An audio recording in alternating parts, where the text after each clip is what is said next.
Hello, friends, and welcome to another single-serving tabletop adventure from Queen's Court Games. That's us. Look at how friggin' excited everyone is to be here. And they are excited because tonight we are playing The Dying Fields, a scenario for the Streets Run Red supplement for Vampire the Masquerade. You probably already know that because you've watched the first 3 episodes and you're like, why are you talking to me, Aaron? I know what's coming up. Like, we're getting to the good part, so stop introducing people and let the dice go. And to that I say, I'm sorry. I am Aaron, and tonight I will be your storyteller as we wrap up things in the town of Willerton, Illinois.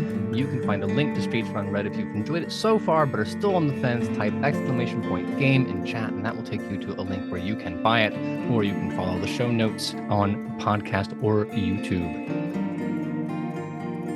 In addition, you should probably also follow some of the amazing people here. You're going to have to wait until the end to find where those links are. You can put !cast in right now. It's kind of cheating, but I'm not going to tell anybody. However, I will let them introduce themselves nevertheless. As gangrel survivalist guru, magpie aficionado, and friend to barn owls near and far, as Hayley Drake, it's V. Hi. From the boardroom to the barn board floor. Oh, that sounded so much better in my head. I didn't make it there in time. Anyway, it's Roxanne Silvestri. Hello. Former SI agent has been so patient keeping her weapon in her holster, well, minus the scarecrow bit, but otherwise has a skill set, desperately eager to use it, and I might get their chance this night. It is our technical sorceress and audio expert, Aubrey. Hello. Lucky Toreador having visions, touching things they're not supposed to, getting themselves into all kind of premonition trouble. Toreador kitchen antiquer Jordan Phipps, it's Clara. Hello. And joining us all the way from the lovely Craftians and other Cider Studios, by the way, caught your VOD on your game, really enjoyed it. Other people should follow my advice and go see it. It's Sade. My gosh, stop. But also hi. Well, we will cover recaps in just a moment. But first, this is the part where I have to stop and show off an incredibly cool intro video.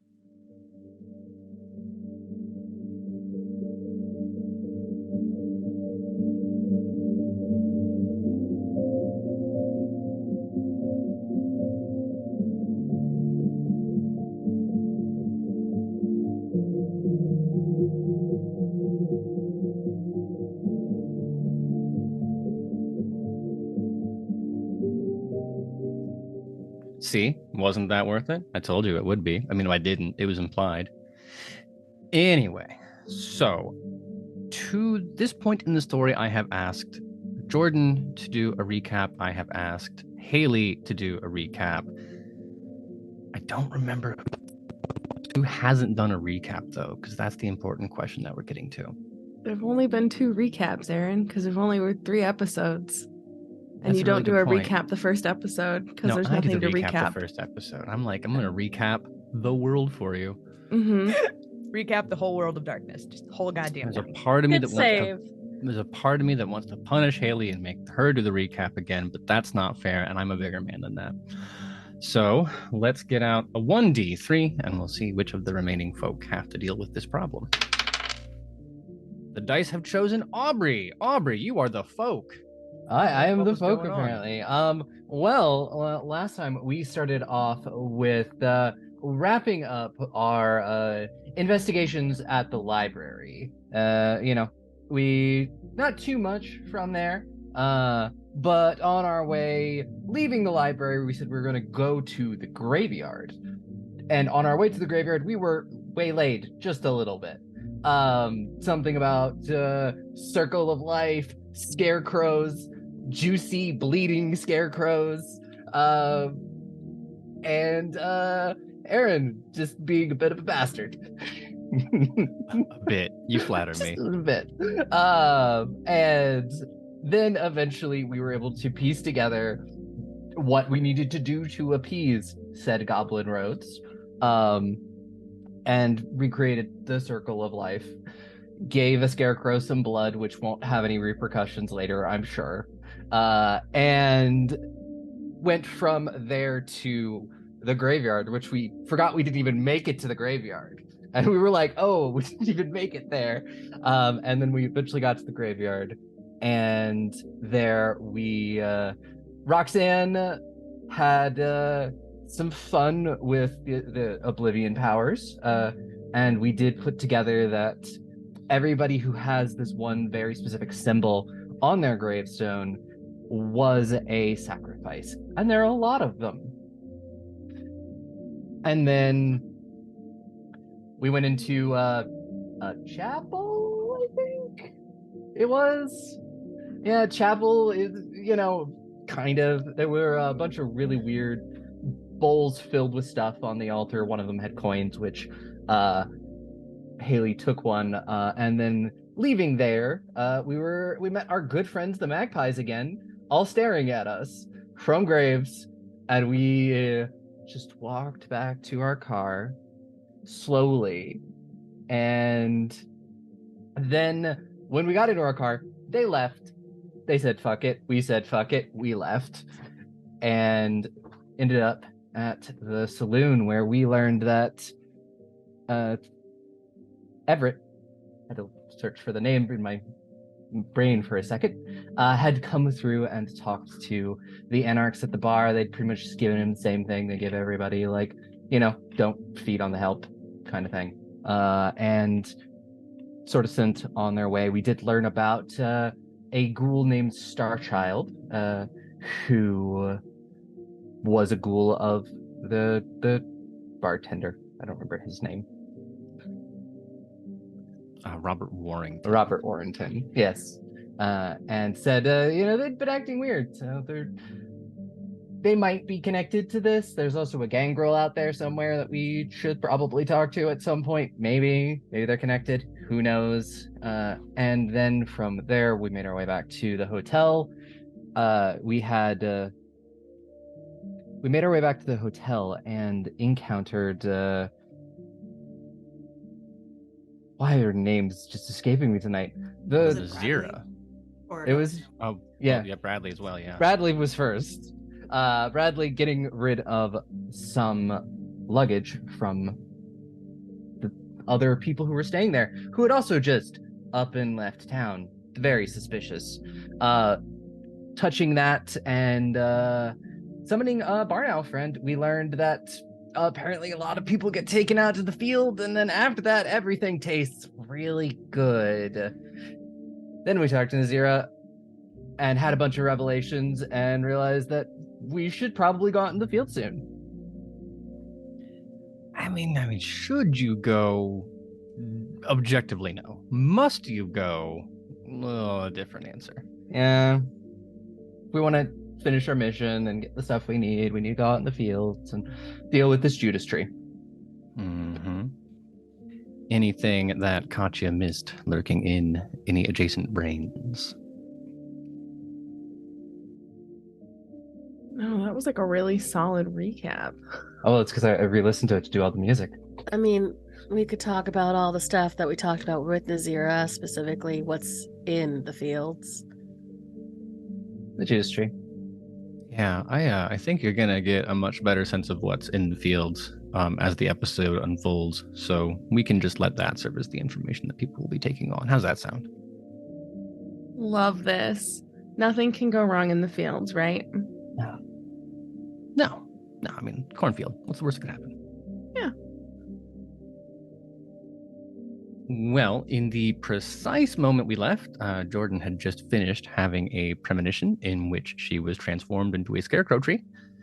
And that is where we left everybody. It was also quite late in the morning, approaching morning. So the day sleep will be coming for you relatively quickly. There's maybe room enough to do 15-ish minutes of work, but aside from that, you probably shouldn't be leaving the hotel. Sadly, I guess I'm have to hunt before we do that tomorrow. Yeah, because we can't eat anybody who works here, right, Jack? Right. Mm-hmm. Entirely right. Mm-hmm. My bad. Mhm. Yeah. Mhm. Easier to ask permission, or sorry, easier to ask forgiveness than permission, right? Yeah, exactly. But there's only like one person here. Not enough to share.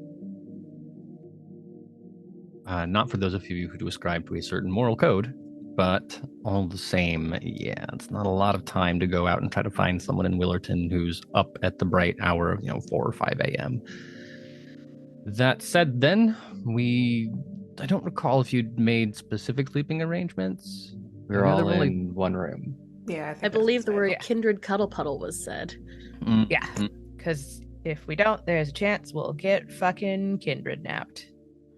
Chair underneath the door. Mhm. I would like to state I did not say kindred cuddle puddle. It's That not was me. absolutely Katya. Just going on the record there. Okay, well, I'll put that in the notes for Kevin Jackson, and if he finds it valuable information, I'm sure he will. Great. Then you each find yourself some part of the room to fall asleep in. I know that vampires are territorial, and there are only 2 beds. I'm taking one of them. I saw that coming. Who gets the other one left over? It's Jordan. Let's be honest. Jordan is way too prissy to sleep on the floor. I have tried to take her camping before. Camping. Anyway, she's not super happy about it ever. So it has to be Jordan. I That makes offered it. I offered it to Jack, and he was too much of a gentleman to say no. I'm sitting next to the Would you say front of yes? or sleeping near the door. So Mhm. I appreciate it. but If please. no one's going to use the bed, I'm going to use the bed. Does this place have a tub? I'm sure it would. I mean, why not? Right, you have an ensuite bathroom. It's an old hotel, but it's a hotel for rich hipster tourists, and they want to go glamping, I think is the word. So whatever the equivalent of that is for rustic hotel, they're gonna want I'm gonna say clawfoot bathtub is a must, and then probably one of those toilets that has the tank up on the corner of the wall, right? And I'm sure there's a specific plumbing word for that. If you know it in chat, please type Got for me now. the chain on it. Mm-hmm. So full-on convention sleeping here. So I know that Jack is near the door. I know that Roxanne and Jordan are in beds. Katya, were you threatening to put someone in the tub or volunteering? I was gonna volunteer to sleep in the tub because yet again, it's a solidly defensible place if things happen, and generally people don't check if someone were to break in. So of the 5 of us, the one who has the gun and has the most dots in fuck other people up is going to hide in the bathroom in case one of us all gets, I mean, fucked up. you probably would have worked with me long enough to know that it's pretty common that I do this. All right, well, Also, fuck you too. I also have a gun. It's just I have smaller. mini guns and mini knives, enough for everybody. Also, the room's not that big. I don't know what gigantic penthouse suite you're imagining, but this is much more like Hyatt Regency room, right? Not. Yeah. It was more a statement on the willingness for a certain kindred to protect their friends. It's fine. Kindred or kindred, babe. Well, I really hope that this is the conversation that happens as you're going to sleep. Yes. And as the sun gets the lethargy starting to spread into your vocal cords, and eventually everyone is just out. Now, apropos of nothing, there are special rules in Vampire the Masquerade for waking up when the sun is out. You need to make a rouse check, and then you also need to roll your humanity at a difficulty level, or aiming for a difficulty level that depends on the level of danger. So again, hypothetically, just throwing this out there, if, for example, while you were asleep, someone shouldered down the door, obliterating the hinges and also the chair, and then that person was followed by 4 or 5 thugs, where do you think we'd rate that on the difficulty scale? Sounds very loud. I see everyone saying 2. That's probably too low. Two is great. 2 is a great difficulty. I mean, if we're going by the probably number 4. of fingers, yeah, I was gonna Yeah. say the number of fingers probably more like 4. That is extremely valid. I was wondering, add them together, please. So, Well, Jack, you're the closest to the door. You were the first one who will experience this. I think your body will probably be jostled as it happens. So I'm going to say it's probably easier for you, but go ahead and roll humanity and we'll see if you bother to wake up. 2 successes.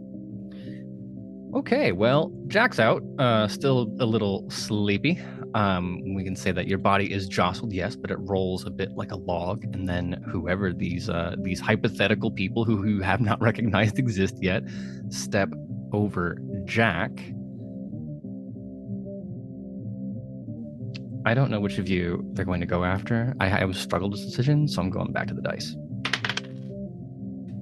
Okay. Hayley, will you please roll humanity for me? Sure. Well, that's not bad. That is a critical success with 5 successes. Yeah, it makes sense that the instinct for preservation would be rising further in you than in Jack. 1, they stepped over Jack. Jack only really kind of got jostled around. 2, your body was being lifted up, which is worse than what happened to Jack. And second, someone is trying to jab a needle into you. And I think that changes the math in terms of the self-preservation instinct. So make a rouse check as you wake up. Well, I definitely don't get hungry. The beast is not fucking around right now. Yeah, you'll need that. You'll need that for later. Because you see the hypothetical people are real people. There is a wild-eyed, I would say gentleman, but there's nothing really gentle about him. It brings up more of a granola hippie vibe. So very straight, shoulder length, brown hair. It's got like a bit of that country dirtiness to it. Plain t-shirt that is sweat stained and other things stained, and then like linen trousers, the kind that like a yoga teacher might wear. And then behind him are 5 assistants, we'll call them, of various genders, who are wielding clubs, like batons, more like the kind that like a 1920s policeman might carry. A truncheon, I think, is actually the correct. So when you come to, there are 2 of them, one on each arm, who are kind of holding you back, like lifting you up. And then our hippie friend has, again, a big syringe, not the kind that you get like a vaccine with, but the kind that you would inject like a horse with. It's dark, because you've got the windows blacked all the way out, so it's not super easy to tell what's in it. But, I mean, it's probably not good. Anyway, what do you want to do? I would like to kick the hand with the syringe in it. Okay. You're being held back, so it's going to make the difficulty quite a bit harder for you to wrangle your body. But then on the other hand, you are athletic, and I think like part of rock climbing is learning how to just like move your legs around, right? A lot of flexibility here. Okay, well then if you're just going for a kick and you don't want to do any damage, try dexterity and athletics. Okay, all right, I can do that. Dexterity and athletics. That is 5 successes. Okay, so you do manage to swing your foot up and kick the syringe actually out of their hand. You can hear it hit the floor and start rolling. Immediately, I guess simultaneously to that, you hear the hippie person screaming, "Fuck, this one's awake!"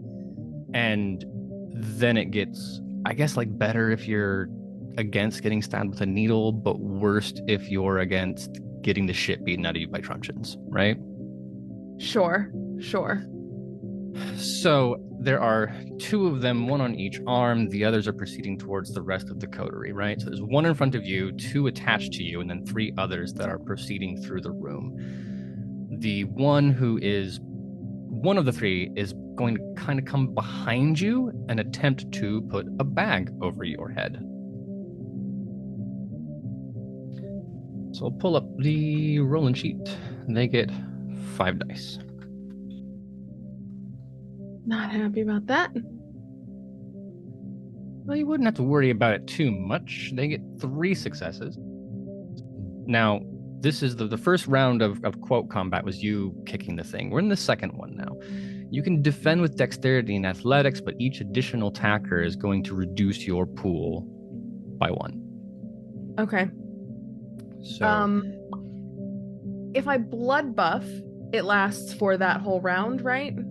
So I would get 1 action. For 1 action. Oh, fudge muffins. Okay. Oh.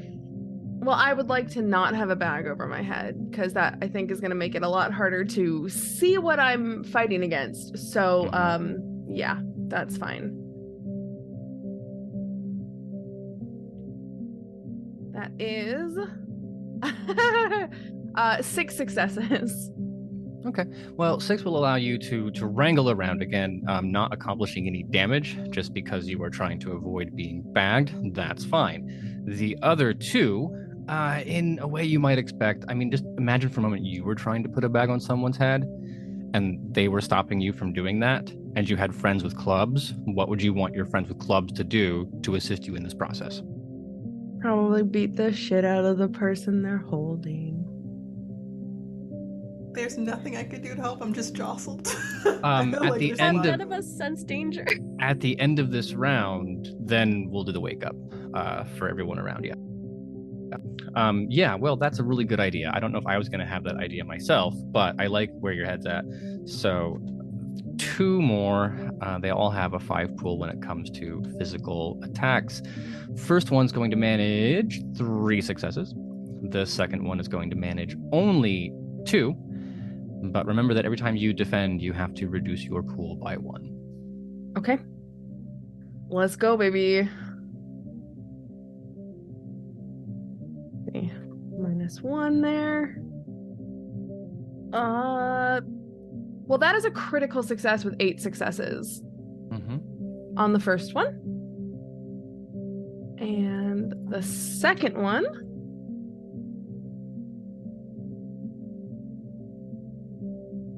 unfortunately, 0.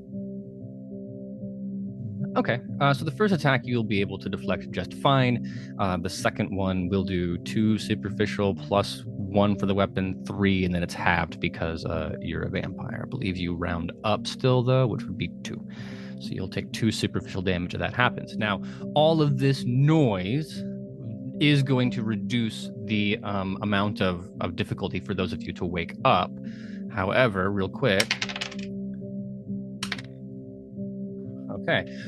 Jordan and Roxanne, the 2 people who are not currently entangled with Hayley, will have, at this point, actually managed to bag you. So, assuming you wake up, and I mean, like, fingers crossed for all y'all, you have a burlap sack secured around your head, and will take a dice penalty from being effectively blinded. Yes? That said, let's call the difficulty for this one 3. Because it's pretty severe danger, you can tell. And I'll let everybody else at this point get into it too. And then Jack, you can make another roll as well. So that's just /R 7010. Whatever your humanity is, yeah. Oh, Jesus. A bunch of those went at once. That is 7 successes from me. Okay, Katya's awake. I believe that is 5 for me. Still beats 3, good to go. Does 6 count as a success? Yes. That Then too. 4 I think I got 2 successes. successes. I really like that Jack is still out. Yeah, like, what no, is that? Jack has 4. Jack Did I has miss 4 it? success. Okay. I A don't know 9, if 7, a 6, and a 9 Thank are you. your Thank successes. you. You're Thank welcome. I appreciate that. This is the first I time got I've rolled you. this way, but I appreciate it. Ooh. Yeah. Thank God. No, I'm not just dead to the world, literally. I'm back. It would actually be hilarious if this whole thing happens, and then you're like, "What happened, guys?" Yeah, right? Okay, so now we travel to initiative order. And in Vampire the Masquerade, unless you want to get really crunchy, the general rule is that supernatural things go first, and then you break ties by dexterity. And then mortal things go, and you break ties by dexterity. So in theory, all of you should get to act ahead of the mortals. Perhaps not so true for the other one. Is there anyone who has a 4 dexterity? Okay, so Hayley and Katya will objectively go first, and then the rest of you are sitting at 3. Okay, so then it will go to Jack, and then to Jack simultaneously, rather, with the supernatural person who is here, and then Roxanne and Jordan last. So, Hayley, you tangled up, and we'll say, I mean, it's going to happen after. It happens simultaneously with Katya, but I'm going to give Katya this moment to explain. Your brain alarm goes off. I don't know what that sounds like. If it's like a, danger, Katya, or maybe just a siren, or like a little whisper. But you know something is wrong. So you come lurching up out of the bathtub. You can hear what's happening in there. Maybe you can catch like a glimpse of a struggle through the door. I'm assuming you left it open. That's tactically prudent. Now what happens? I will pick myself up, hoping that they haven't noticed me yet, and pull the knife out of my boot. And essentially my plan is to, if there is one very, very close to this room, like to the bathroom, within, we can still use disciplines, things like that, right? Yeah. Because if there's one I could see from where I am, I'm just gonna blink and stab the knife into his shoulder. Sounds as good to me as any possible action could. We didn't really establish which side of the room the bathtub is on, but I rolled the dice, and so it's on Jordan's side. So the one who is currently bagging Jordan will be closest to you. In case people aren't familiar, will you describe what blink does to the audience? Blink is I swiftly close in on a foe, almost as if it's a blink of an eye. I'm just moving that fast. And does it require a rouse check? It does, and I'm going to roll that. Yeah, make one of those and then make one for waking up. Yeah, I succeed on the rouse check to blink. But I will get hungrier from just waking up. Okay, so track that accordingly, and then you are making a knife attack, so that should be Dex and Brawl, right? Yes. Oh, sorry, Dex and Dex and melee for a knife? Yes. I was like, I have... No, fleetness just lets me move fast. I was like, does it give me anything? No, it doesn't.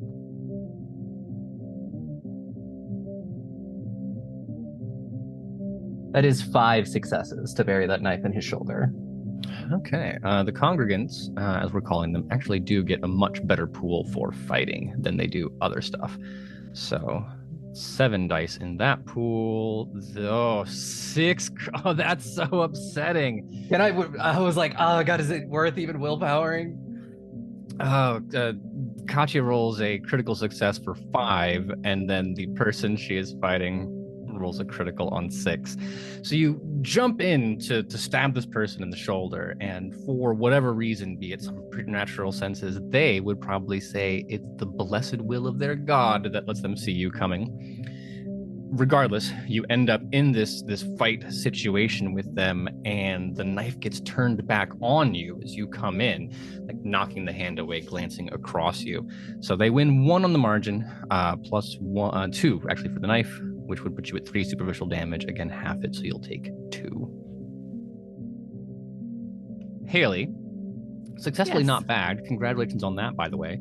Thank you. Still wrapped up with the 2 persons. The one in front of you is drawing a disgusting looking scythe from their like behind them, like up out of the back, like tucked into the behind the jeans kind of thing, right? Really just like a hand sickle, right? The kind that you would use in a horror movie to kill a vampire, for example. Sure.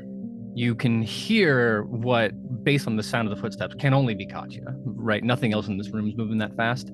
And then some back and forth kind of scuffling. That's what you have access to information-wise. What are you going to do? Well, I'm still wrapped up with these 2 guys behind me, so I'm actually going to use my sheer strength and brawling abilities to run backwards with them wrapped up in me, and I'm going to smash them into the wall. Just so we're clear, because this is going to be dangerous, You're running backwards into a wall that you can't see, which is also where the secured window is. Yes. And that's a risk you're willing to take on. Yes. Okay. The dude is pulling a scythe. They have syringes of unknown substance. They're trying to bag my friends. Yes. It is a risk I'm willing to take. It is calculated. God, I hope I'm good at math. Okay.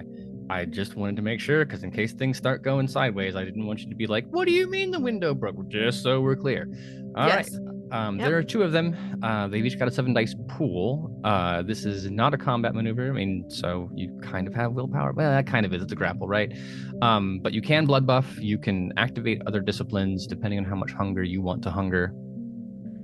Unfortunately, I do get hungrier from the blood buff, which sucks. But that is okay because I will take those extra 2 dice for sure.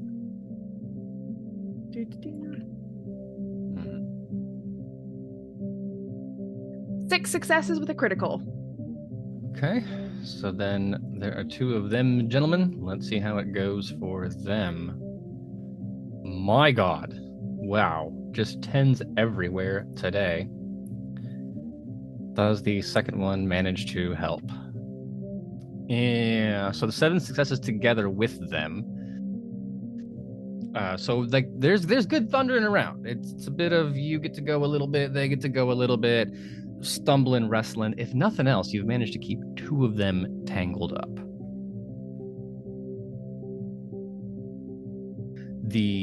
So that's our 2 4 dexterities. We go to the 3rd. So Jack, at this point, again, seeing all these things happening, you are closest to the door, so you can actually see the one hippie person pulling the scythe out with one hand.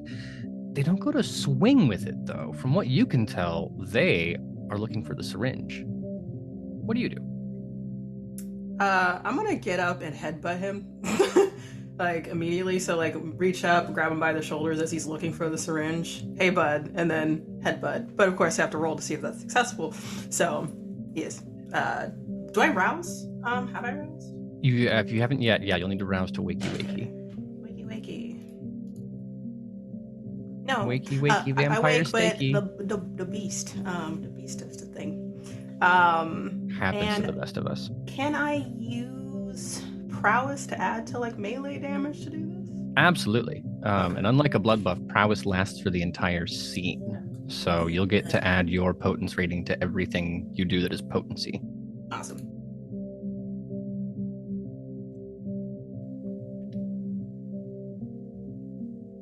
So you don't get any hungrier from that.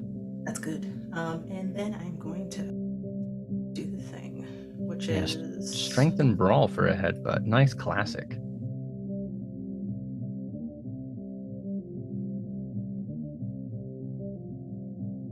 I think that's correct.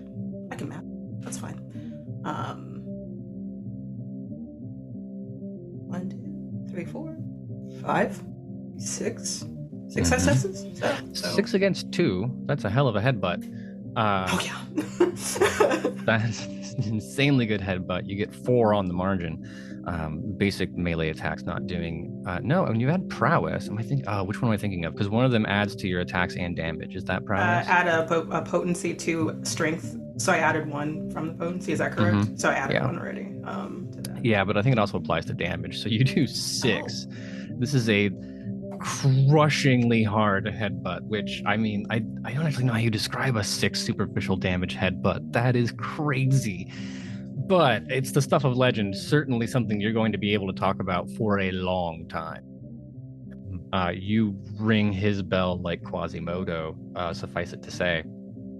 But can I just like adjust my jacket as soon as it falls to the ground? But supernatural creatures do still have that kind of damage, so only taking 3. It is still a savage headbutt.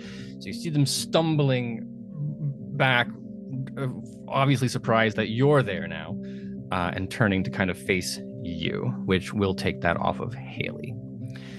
For his part, he is going to scramble still for the syringe. So let's just see if he manages to pull that off.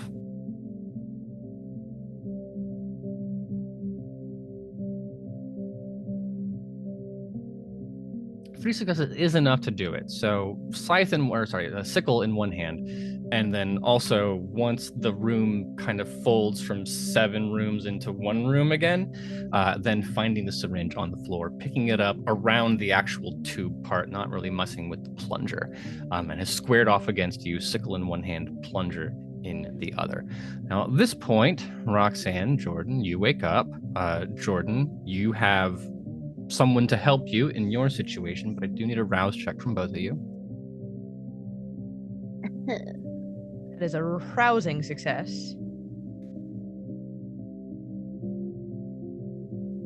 Nope. So Jordan's going to get a little hungrier. Roxanne won't. And now you have seen everything play out as it is, except you haven't, because you got a bag on your head. I would like there to not be a bag on my head. Okay, so Roxanne, because you don't have Katya stabbing away the person who's working with you, you are going to have to grapple with the person who is currently struggling to keep you bagged and possibly worse. So, going to be strength and brawl out of you, or are you going to take a different angle? If I could see, I would grab the lamp on the bedside table and thwack him with it, because at least I have a single goddamn dot in melee, but apparently that's not what we're doing. I mean, that counts. I think it'd be a really compelling way to get someone to stop putting a bag over your head, hitting them with a lamp, right? Yeah, it's it was difficult. either that or I was gonna hit him with my shoe. I feel like that's in the Lisambra tradition. Mhm. It's the Lisambra tradition. You gotta beat him with a shoe. Well, I will let you decide, but in either case, you're going to take a -2 dice penalty to your pool on account of being blind. Fair. Can I blood buff it? Because why the fuck not? This is a one shot.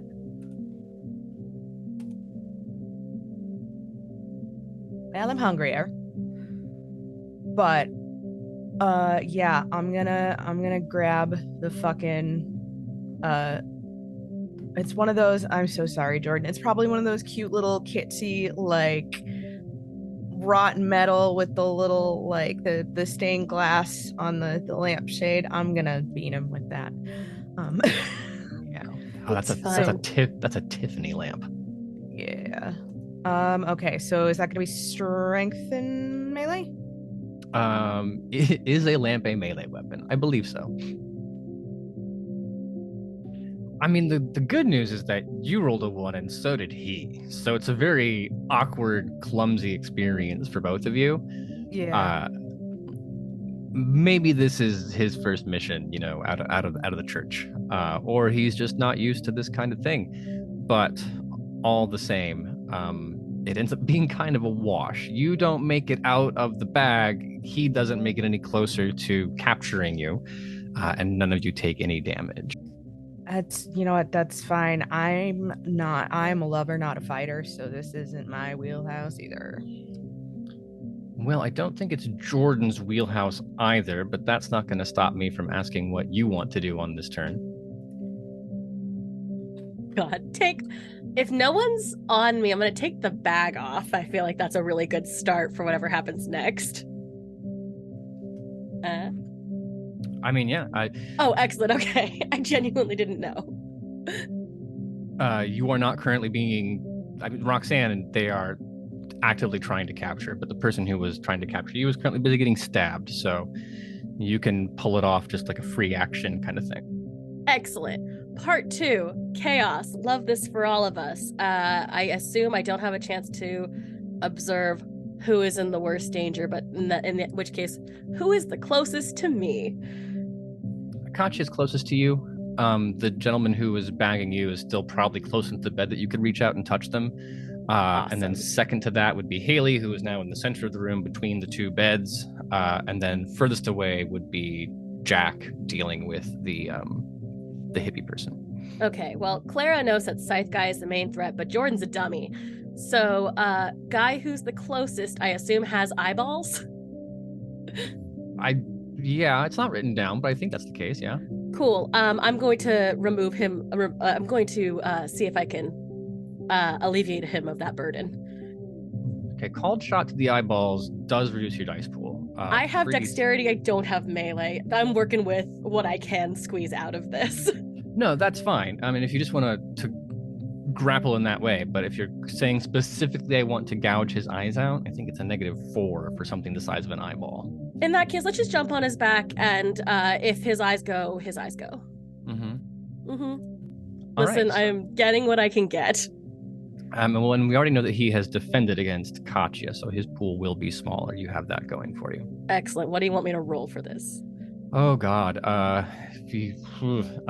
dexterity probably, because it's not strength at this point, and I don't know. I mean, it is kind of brawl by nature. I'm like, can I make an argument for? And there's nothing here I can even fake. You can always grab a couple more dice with a blood buff. Let's blood buff. Is there anything I need to do on the VTT for that? Sorry. You need to roll a rouse check first, and then when you do, you will add a +2 modifier to the roll that you eventually make. All right. Well, no successes on the rouse, so I guess I'm very, very fucking hungry. I may actually solve a couple problems all at once. What's your As hunger per tradition. You and me both. All right. Well, I'm at full hunger now, so I don't think I get a choice.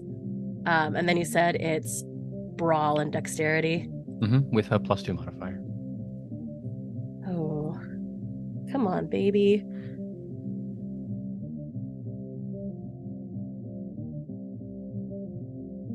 Okay, well, that's one success. I'm a little upset as a storyteller because that is also one success from him. He has significantly more dice than you do, but I'm sorry to report that you do not manage to rip his eyeballs out, but neither does he manage to do anything meaningful to you, in part because he's busy with Katya. Well, I like to think I helped. Hey, it will you split his dice regardless when it comes to whatever happens next. And what does happen next? Because we are back up at the top of the initiative order with Katya and Hayley. Have that knife. Jordan is playing Spider Monkey, and I will move to, rather than the shoulder, right into the gut. Okie dokie.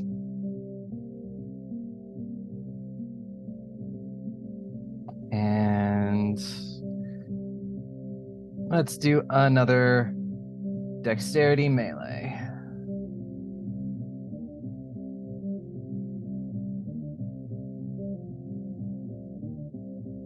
Three successes.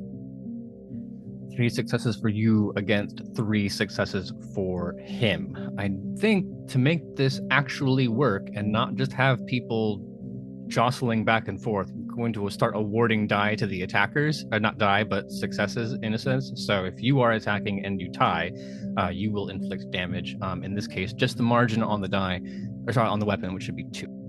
Yeah. So, Hooray actually managed, to get a few more stabs in. Jordan, what's your hunger on right now? I'm maxed out. Okay.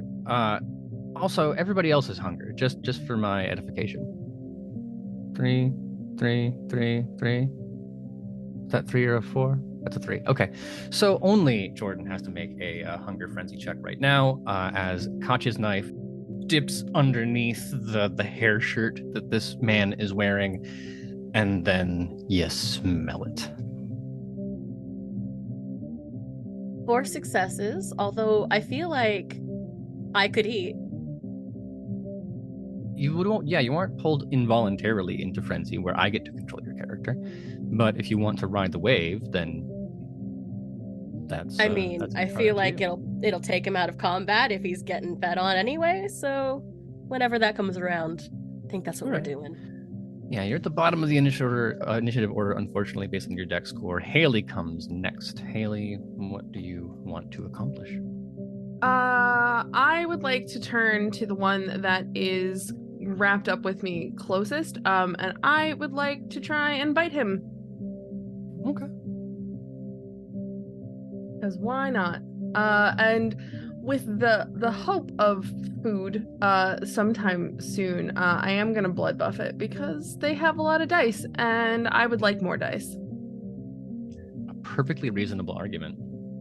I don't get any hungrier. Fantastic.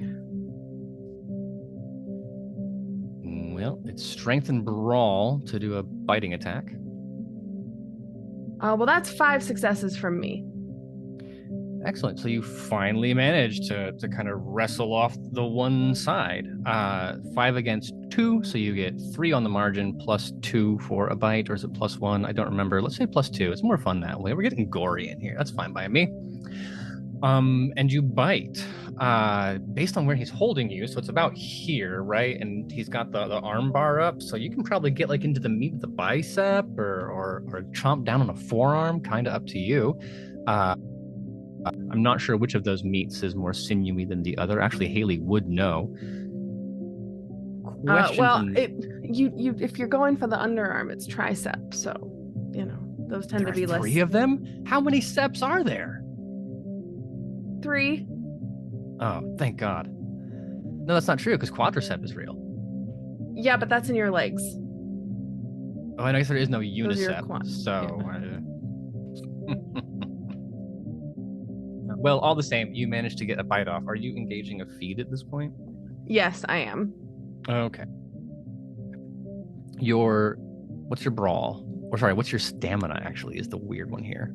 3. Cool. So you can slake up to 3 hunger in a round. You have secured the bite, and then the drinking starts in the next turn. But good for you. Mm-hmm. That is Hayley's turn, which means it goes to Jack simultaneously with our supernatural friend. Everyone was talking about biceps and triceps. Yeah, let's go. Sorry. My guy. I have a question, Storyteller. Shoot. The person that's on Roxanne, actually, let me ask you if I could do this. Could I throw this supernatural person who I have a feeling is Star Child, I do, not Jack, and throw that person at the person attacking Roxanne? Yeah, I think in the book it's in the index under throw a motherfucker at another yeah, motherfucker. Throw another motherfucker. Yes. Are you about to do get help? Let's do get help. Yeah. Strength and brawl is the normal grappling thing, so we can go that way with him. And then I add, because of my prowess, an extra one. Yeah, and you can go ahead when you click in the VTT and it brings up the dialogue on Strength and Brawl, you can put your modifier there. That way you don't have to count manually. Oh, yeah, thank you.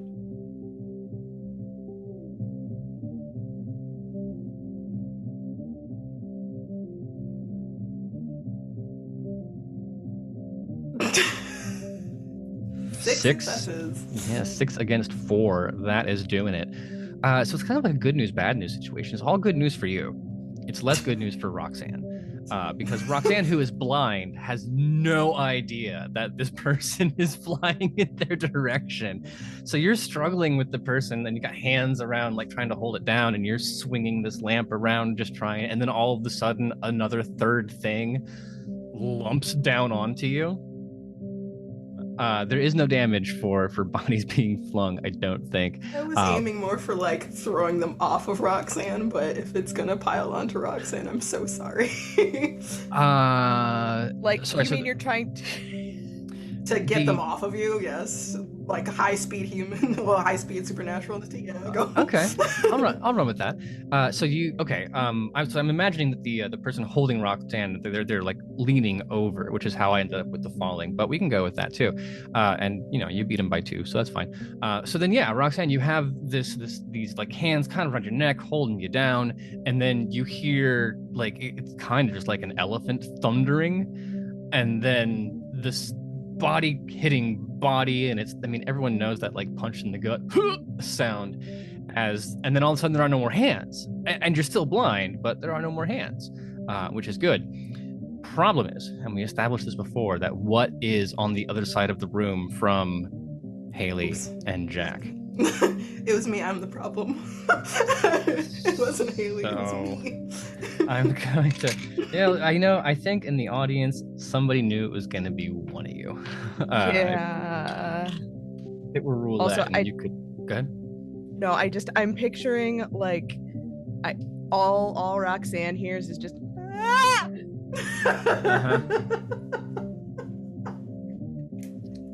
So this is just going to come down to a straight up luck roll for them.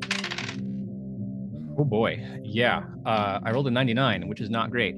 So you hear the thumping of the feet, and then you hear the crunch on the wall, and it's not like it's not like a Jean-Claude Van Damme movie where you just literally threw them through the whole thing.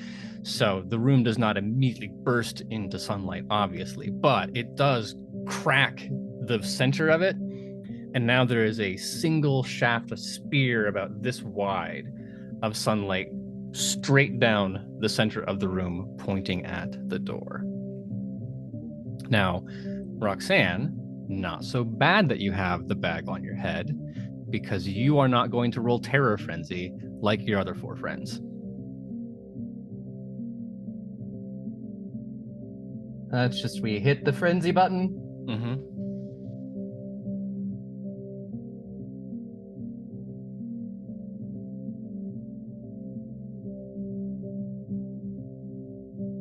Okay. 3 is the difficulty there because it's not sunlight that you cannot escape. It's just the premise of it being too close. Just even seeing it, you're like, that's the thing that can kill me. I don't like that.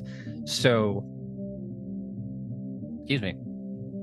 So in this case, Jack rolling 2, Katya rolling 2, you're most interested in getting as far away as you can right now from where that sunlight is. Which means, Katya, you are fangs out, hissing, claws, terrified, backing into the bathroom. And then Jack, on the opposite side, same thing, but towards the closet. You don't have to get in the closet, but you are not going to engage. I don't want to get in that thing. I'm already out. Nobody puts Jack in the closet. Nobody puts Jack in the closet. So you're backing up towards it, staying as far away from that sphere of sunlight as possible. Now, Hayley, you aren't facing the window, but you do have ears. You can see what's happening. Roll Dex and Athletics for me.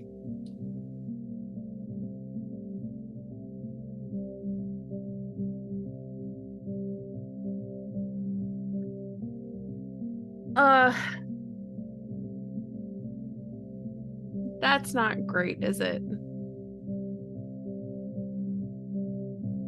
Because what I see on the VTT right now is 1 success and possible bestial failure, and I know we don't usually report the possible bestial failures because you'll tell us if it's a bestial failure, but I have a feeling with my cute little Hayley brain that it's a bestial failure.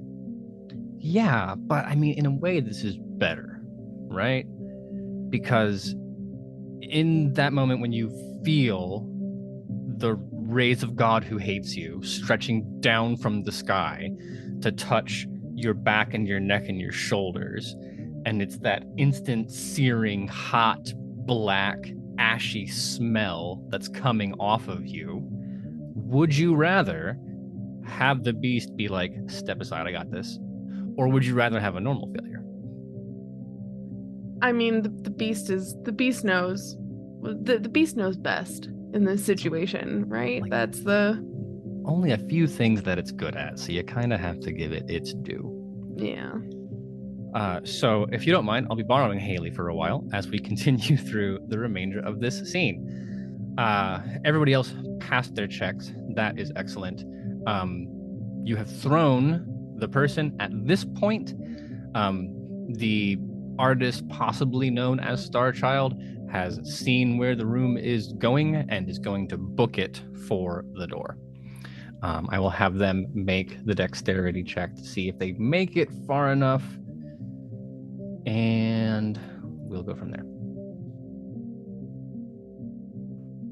No. So here's the thing.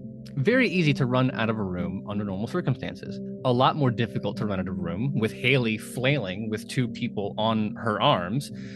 So on 0 successes, he's not going to make it all the way out. He will make some progress essentially just to the other side of Hayley. So instead of being between the wall and Hayley, he is now between Hayley and the door. But stumbling, kind of thundering forward. Now we turn to Roxanne and Jordan. Can I get the bag off my head now? Yeah, that's a free action. Thanks. You've been, I think the term is unmotherfuckered. And there is currently a shaft of sunlight spearing through the room, and I'm a Lasombra. Yeah, just don't stand it. You'll be fine. Do I need to do the frenzy? Yeah.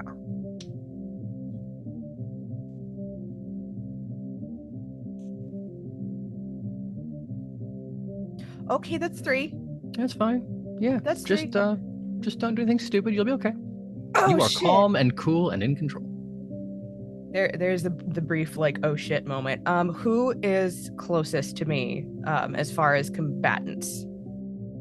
There are 3 now. There is the one that Jack threw Starchild into, who is smashed up against the door. There are still 2 on Hayley, and those 4 bodies are on that side of the room nearest you. Okay. The others are further away. Okay.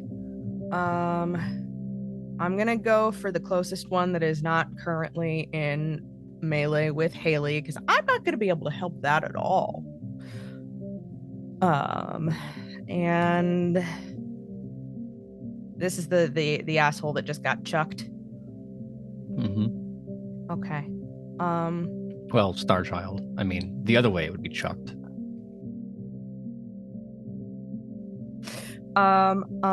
Yeah, I'm gonna do I have any disciplines that could help me? No, all my shit is gonna make people's brains do weird things. Well,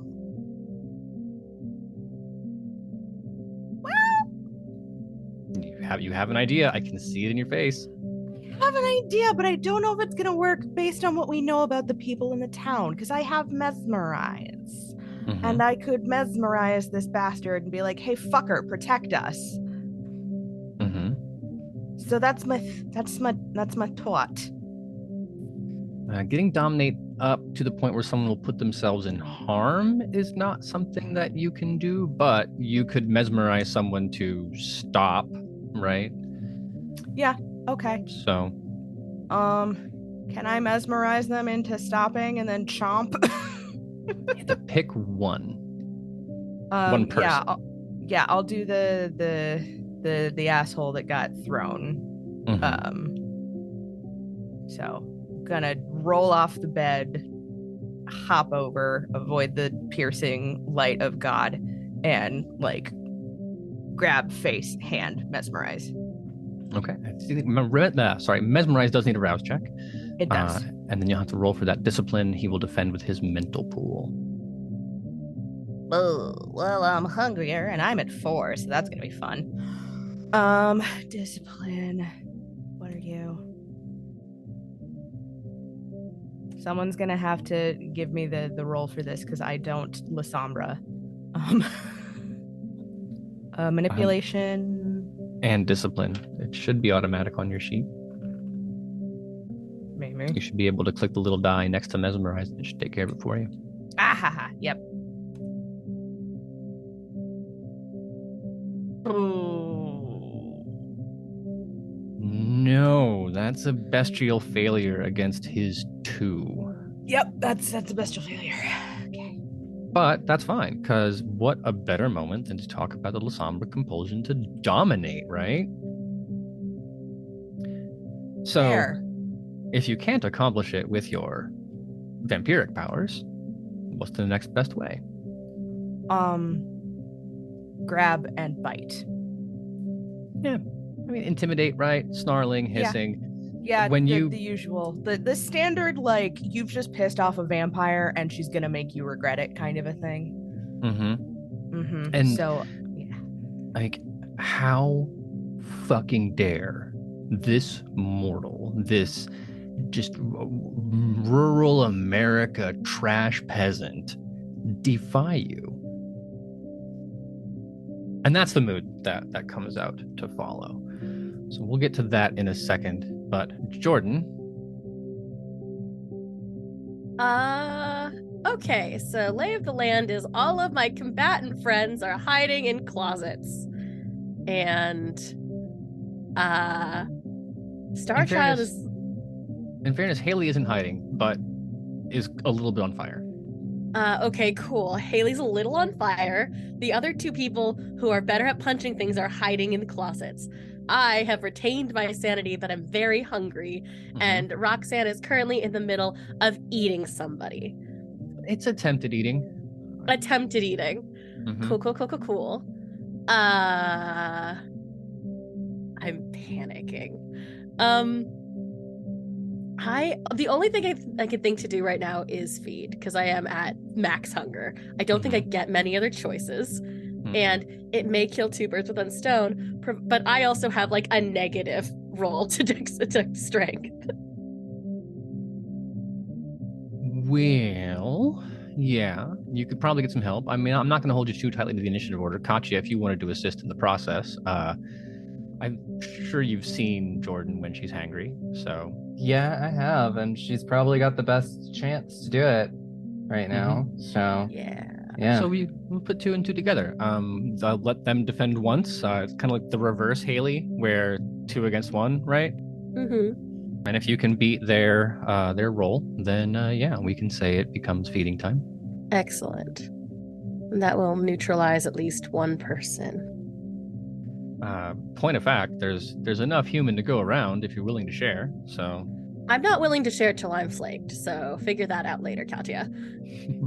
As long as none of them escape, there's enough. There's one for each of us. Starchild's at the door. I'm not thinking smart enough, I think, I don't think Jordan would be thinking tactically at this time. So, what do you need us to roll? Maybe strength and brawl from Katya, holding them in place.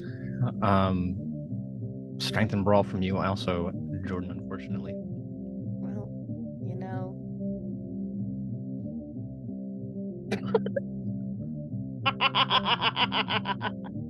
Yeah, it's Jordan only 2 says, from me. I'm one, helping. but I.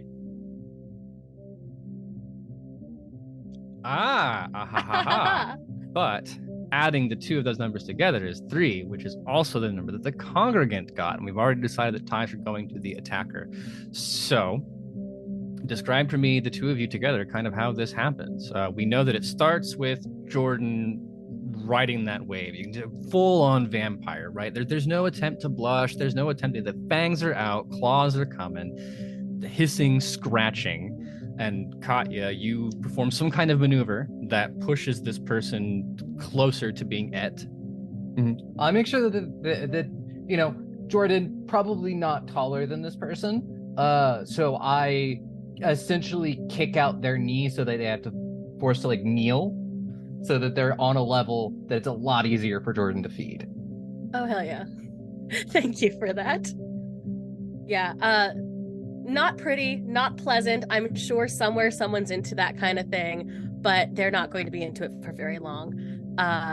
It is not so much like a cute, dainty, nibble and suck situation like you would in a movie. This person no longer has a throat. When Jordan is done, it's just unfortunate for everybody involved, because I don't intend on leaving anything left.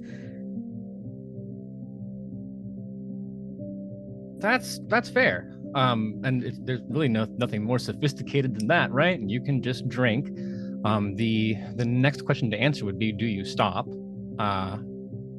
I mean, it's your humanity, not mine. Someone came for us. I'm just saying, if you play this game, you lose. Works for me. The consequences of dragging this person down to 0 will be on your immortal soul. That's fine. But yes, you also takes a little bit longer to suck an entire human dry than the 1 turn that you have. Speaking of turns, though, so that'll take us back to Hayley, it being your turn now.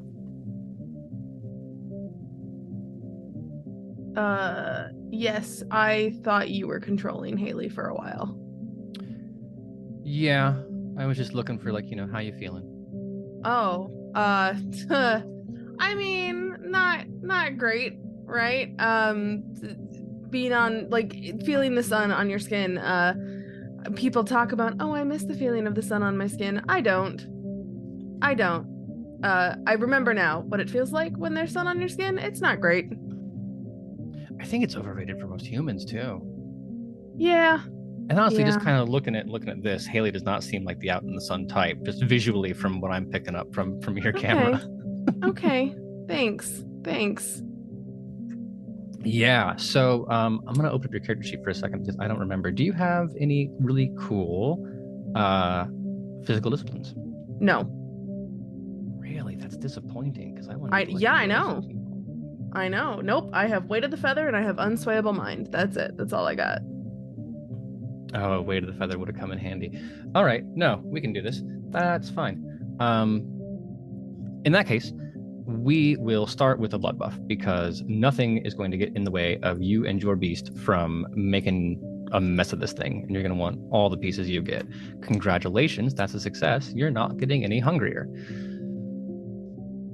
Being able to clamp down on the arm, as we've discussed, we can do feed until you're done. But what is better than just feeding? I assume ripping out parts of human bodies with my teeth.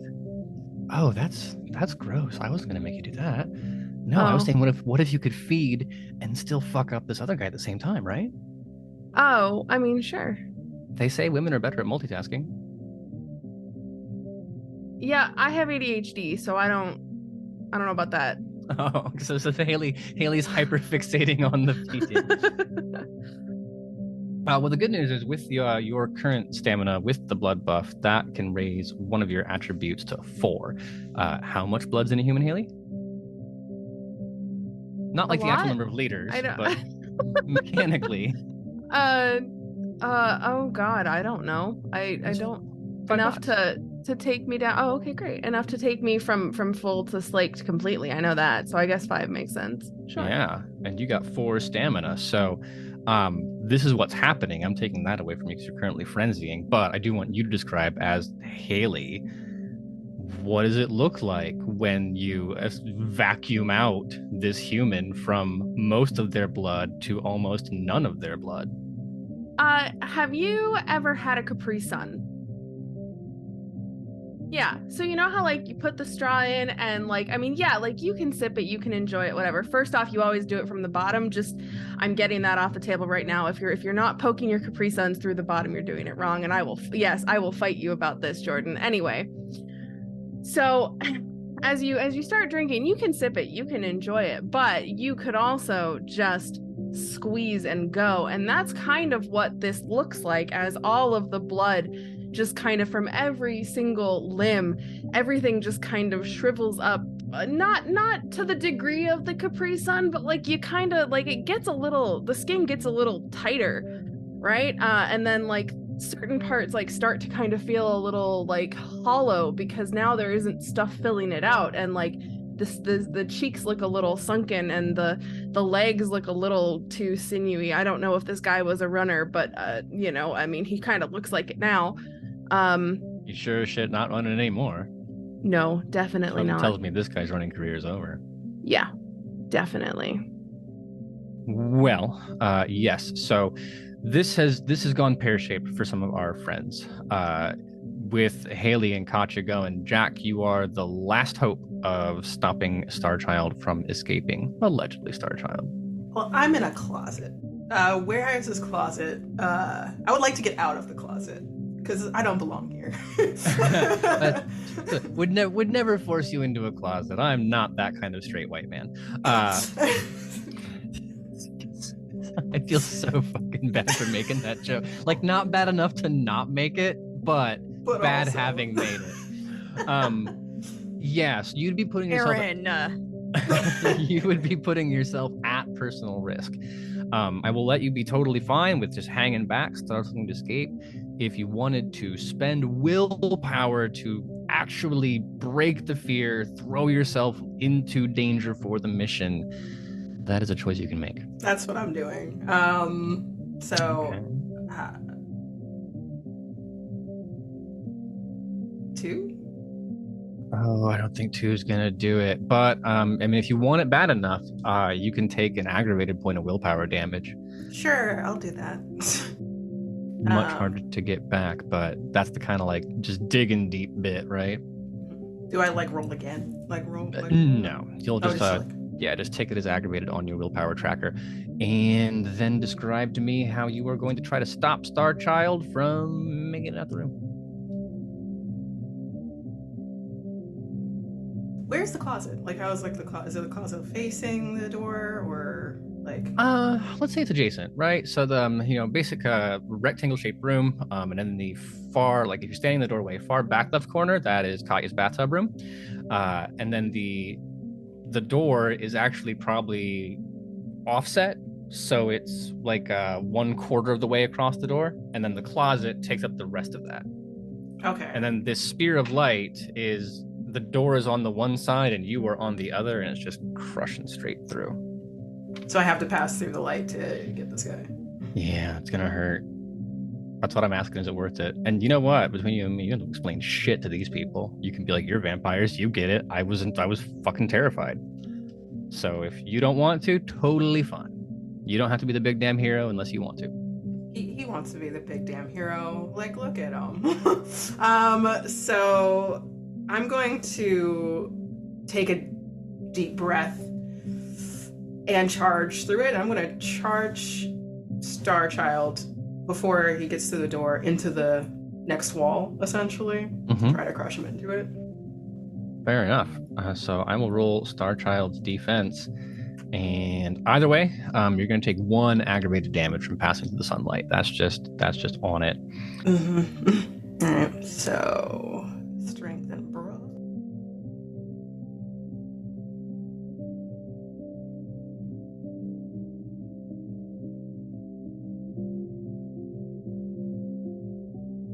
Can I roll willpower again? Oh, it's a combat move. Oh, that's 8 dice and 1 success. That is horrifying. That's horrifying. Clara, please stand further away from Sade. You are infecting their dice. How dare you? So, unfortunately, Starchild, you make that, and it's gonna be top 10 plays of the week NFL as you come in to tackle for the legs, and he just high steps, twists, and is out the door. But at that point, 2 of the combatants are being fed on. One of them is still attached to Hayley, who, with the blood buff, is not letting him get away. He does not want to be here, and she is saying, "In case my friends need you, you are next." There's still the one pinned against the door, which means you have 5 congregants, 2 of which, by the time Hayley and Jordan are done, will be dead. So Hayley and Jordan, go ahead and set yourself to 0 hunger. Congratulations. Also, that little part of your humanity tracker where the stains go. Might want to click that button too. Katya, Roxanne, Jack, there's enough for everybody. I will say that you can't interrogate people who are dead, so think about that before you start making decisions. I don't need to drain somebody completely. I'm only at hunger 3. I don't either, so that's why I was like, I'm gonna leave them alive. Yeah, I'm gonna take 2 from one person, which will bring me down to 1. And he'll just be taking a nice nap for a bit.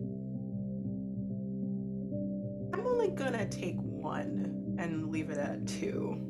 So like I want to interrogate them and have him not sleep. More of I was gonna interrogate him after we all wake up in the evening. 4. So like I don't know if I've got a choice. Also, that was a bestial failure earlier. Yeah, you're probably gonna go. You can make a frenzy check to not consume a whole human. Because that's the thing. Once you start eating, stopping is a whole other matter. Yeah.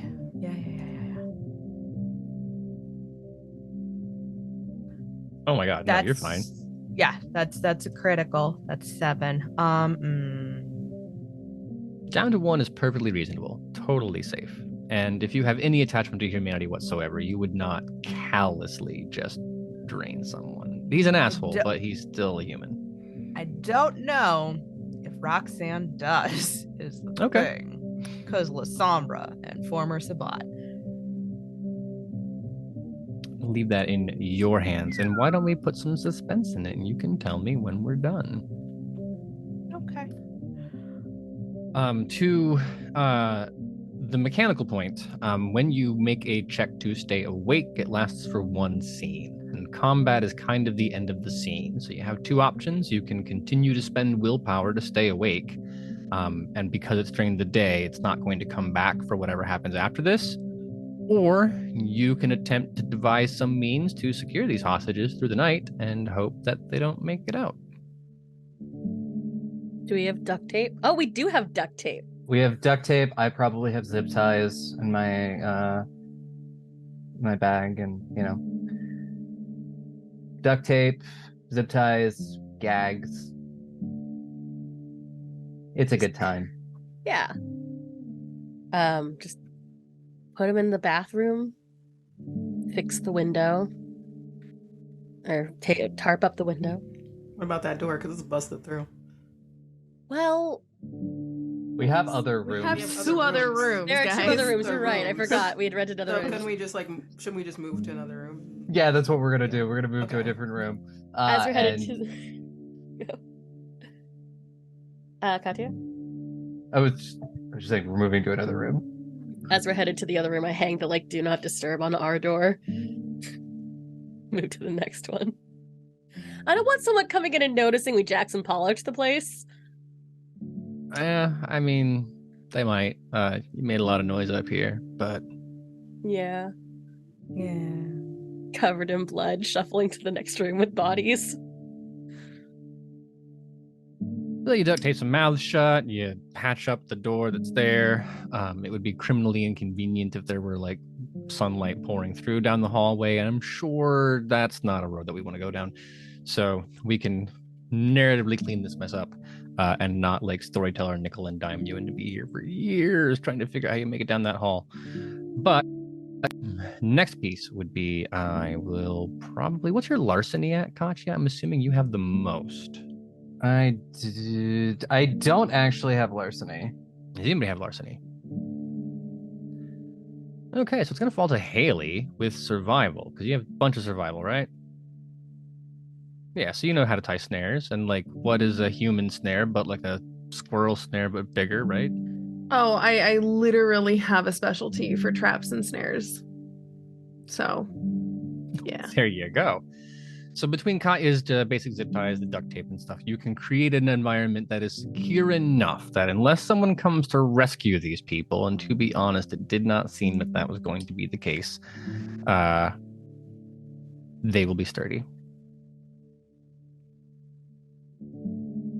Great. And then you return to sleep. Roxanne, now's the time for you to let us know how many bodies are we putting in the next room. Is it 2 or is it 3? It's 3. We are not beasts. Very well. So you'll be at 1 hunger. Jack and Katya also down to 1 hunger. Hayley and Jordan, don't worry about it. Then we go on through to the night. You raised the restraints that you put on are secure. So you have some pretty battered folk. They've got those eyes. Have you ever seen those like really into it Christian eyes? Like when they're at church and like, oh, the spirit's in the room. That is how they are looking at the 5 of you. Was that Jack? Oh. I was just saying, Holy Spirit, activate. Don't mind me. So they do look angry. They do look zealous, but they also look smug. There's no way we can convince them we're part of the church, can we? Probably not. All right, well, I'm out of ideas.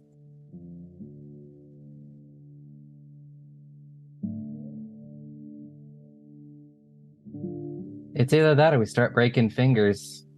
Yeah, I was going to say this seems more like your line of work than anyone else's. Yeah. You know, break enough fingers, people tell you things. Okay, but we could also just like ask. Asking is not really a... You can try that first and then do your method. Gotcha. Literally just ask a question. Hayley, the moral compass of the group, minus that part you ate a human. Look it. I had a perfectly valid reason. I think it's ridiculous that I get a stain for protecting myself, but here we are. Well, you Same, get one but- because you're protecting yourself, as opposed to getting 2 or 3 for just callously eating somebody. Death throes are beautiful, and I stand by it with the toreador way. Let's ask very nicely. Well, could somebody who's nicer inclined than me ask those questions, and I will stand intimidating and flee in the background? I don't know what to ask. I've never interrogated somebody before beyond asking how old an item that I was purchasing was. I mean, I've seen we that. That's do know terrifying. what we're looking for. We need to know where Everett is. I think it's really the We most need to important know thing. why they decided to come and break into our room and try and attack us. Literally Okay. any question. Okay. I can just ask if I need to. Yes. Like, it's fine. And if I'm bad at interrogating, then by all means, Katya, go off. No, like, I like the vibe here, where Hayley and Roxanne and Jordan and Katya are having the debate about the strategy of how to extract information and what they want to know, and then you just see like that conversation is happening like away from camera, and then Jack just crosses the frame and then squats down and is like, "So, Hey, You're like, buddy. so let's not beat around the bush. Quick question. Can we like, are they like disguised or like have something blocking their face, like kind of thing, No. or do we see their faces? yeah, you see their faces. It's no one you recognize, no one that Okay. you've bumped into. Just wanted to make sure. It was Vera the whole time. No, unfortunately, no. Just some strangers. I was wondering if one of them was Bradley. That's all. I'm on to you, Bradley, but no, Bradley's a good kid.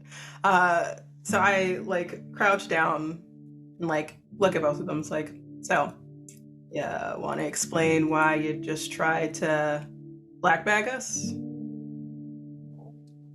What comes out of this person's mouth is slavering devotion, feverish insanity. I'm not going to do it because I feel like if I do, Okay, I no, will it's slip into an upsetting rendition of the American rural lifestyle. But it's lots of, we will feed our God no matter what it takes. You can kill one of us, you can kill 2 of us. Their blood will return to the soil. And we needed you for tonight, but the great cycle will continue without your bodies or without ours. There's nothing you can do to stop it. Chill. It's a lot. Who's your god? Let's start with that. What is this magnificent, glorious god that feeds the blood to the soil? Let's start there so we can The have a thing that conversation. sleeps and dreams and bleeds. The thing that whispers and feeds. They've got, it's like Allah. They've got like 1,000 names for this guy, and they're Okay. going to go through all of them until you stop them. Okay. If you didn't get us, who do you get? Do you got some backups? It only ever takes one. More is better. But you didn't get us, so who'd you get? Just big smile. Big smile. Nazira,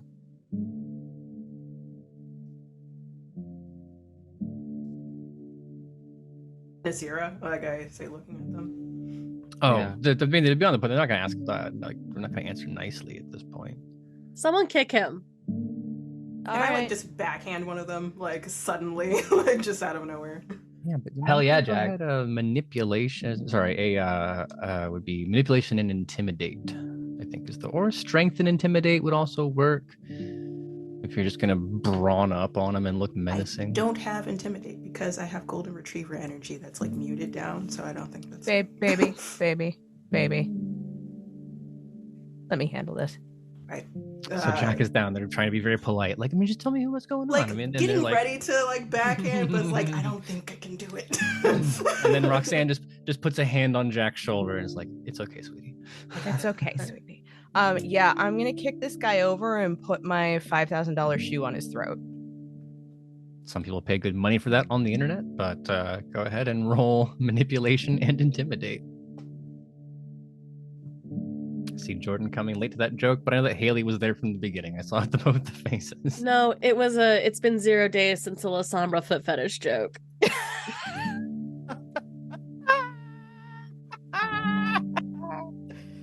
Oh, Jesus.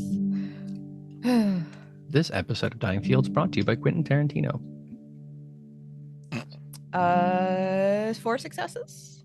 Yeah. So you essentially step on me, mommy, but in a bad way.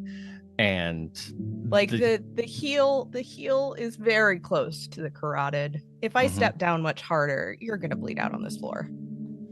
And that's a powerful motivating factor for anyone, I would assume. Never happened to me, but I think that would convince me to speak as well. Plainly, they don't need you because they have Everett York. They don't say the name. They don't know his name. They don't care. But he's not dead. They are able to describe a kindred meeting what you have been told Everett York looks like. Great. Are you going to tell us where our buddy's being held, or am I going to drain you like we did your friends? The ritual is going to take place in the field. They're going to sacrifice your friend, and they are going to sacrifice those amongst the community willing to give their lives to the greatness beneath the soil. Yeah. You harvest, and then you sacrifice, and then there's a rebirth. That's it, right? Of course it is. Why like this? Why now? Like you're taking people more and more. Why? There's never enough. The greater the bounty we feed him, the more he feeds us. One is sufficient to slake the hunger, but true bounty comes only with great, great sacrifice. So it just sounds like you and your god are greedy. Greedy? You, what you are, want to call us greedy? Yeah. The vile and dark leeches that stalk this world? There's a lecture coming after that. Yeah, I'm going to press down a little bit harder on his throat just to get him to shut up. I'm not going to crush the windpipe. It's that like one of those. Mm-hmm. We don't need any of that, sweetie. Okay. We want to see if we can get Nazira. This sounds like something that they might be very much interested in, because it sounds like we're going to have to go out into the fucking field. Can we ask? Okay. Can we ask where the thing is taking place and at what time, so we know what to crash when? Oh, like literally right now they're getting ready. Oh, motherfucker. They needed you this morning so they could take you out into the fields and have you ready to go. Oh, god damn it. All right, we'll find. I'm sure we're gonna find it in a second. Do these guys have anything on them, like any bits, baubles of this weird ass culty ass nonsense? Did trinket something or other? No sigils, no medallions, no tattoos, no identifying documents, no wallets. They dressed light and came in because they were expecting you to stay asleep. That's fair. And we don't have the one with the scythe is the one that got away, right? Correct. Balls. I wanted the scythe. What happens if you don't feed the thing? Never happened. Theoretically. First time for everything, at least. Well, no one knows. It's never happened. Okay. So we have a friend to go pick up, it sounds like. I am super annoyed with this culty bullshit, to be perfectly honest. Someone please convince me not to rip his throat out. You're not gonna get that from me. You're not gonna get that from me either. I look over at Hayley, hoping that the moral compass says something. Actively Look, if you're picking not- the throat out of him. If you're not gonna eat him,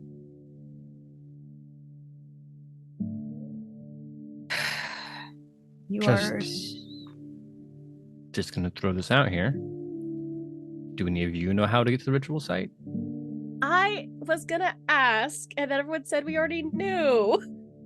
Yeah, I mean, it's in the corn, but there's a jillion miles of corn, right? So Give me an address, dude. it's not an address, but the point is they know the way, so you could Okay, so you're gonna lead us out there. persuade them.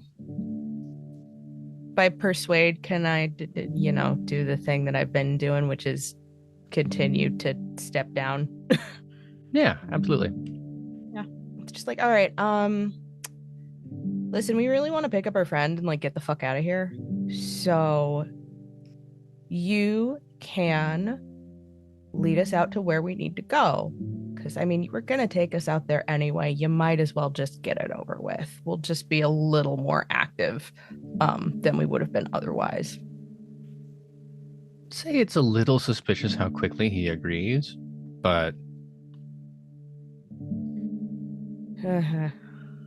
We'll be prepared for this at least. We don't have a choice, but sure. Yeah. Well, then we know that there's going to be a small amount of preparation to do, but not a ton. Because if you spend any more than a few minutes getting things together, you will probably be too late. Or at the very least, you don't know if you'll be too late. And wouldn't it be embarrassing for you to have spent a whole bunch of time making a big tactical cool plan, get there, and the party's over, right? So we will say that the coterie prepares themselves. I'm not going to do like the D&D, how many torches you bringing? You got enough rope? We will say that you are professionals, sort of. At very least, Katya makes sure that everybody is dressed accordingly for the show. And piling into the car, you have your hostage, who will begin helping you navigate your way through Willerton towards the cornfields. Now, you've been so fortunate thus far to not have bumped into the Judas tree, and that continues. The road they lead you down, again, not unlike the road you met the Scarecrow on, but this one much less menacing because you can still see other buildings around. Pitch black, dark of night. There are nothing, and then you can see the cars that are parked along the side. And as the corn waves back and forth, the little paths where individual people have pushed the rows aside with their presence coming through. You can see that not the stalks, but the ears on the corn are a little broken. You can tell that people have passed. At the very least, Hayley would be able to.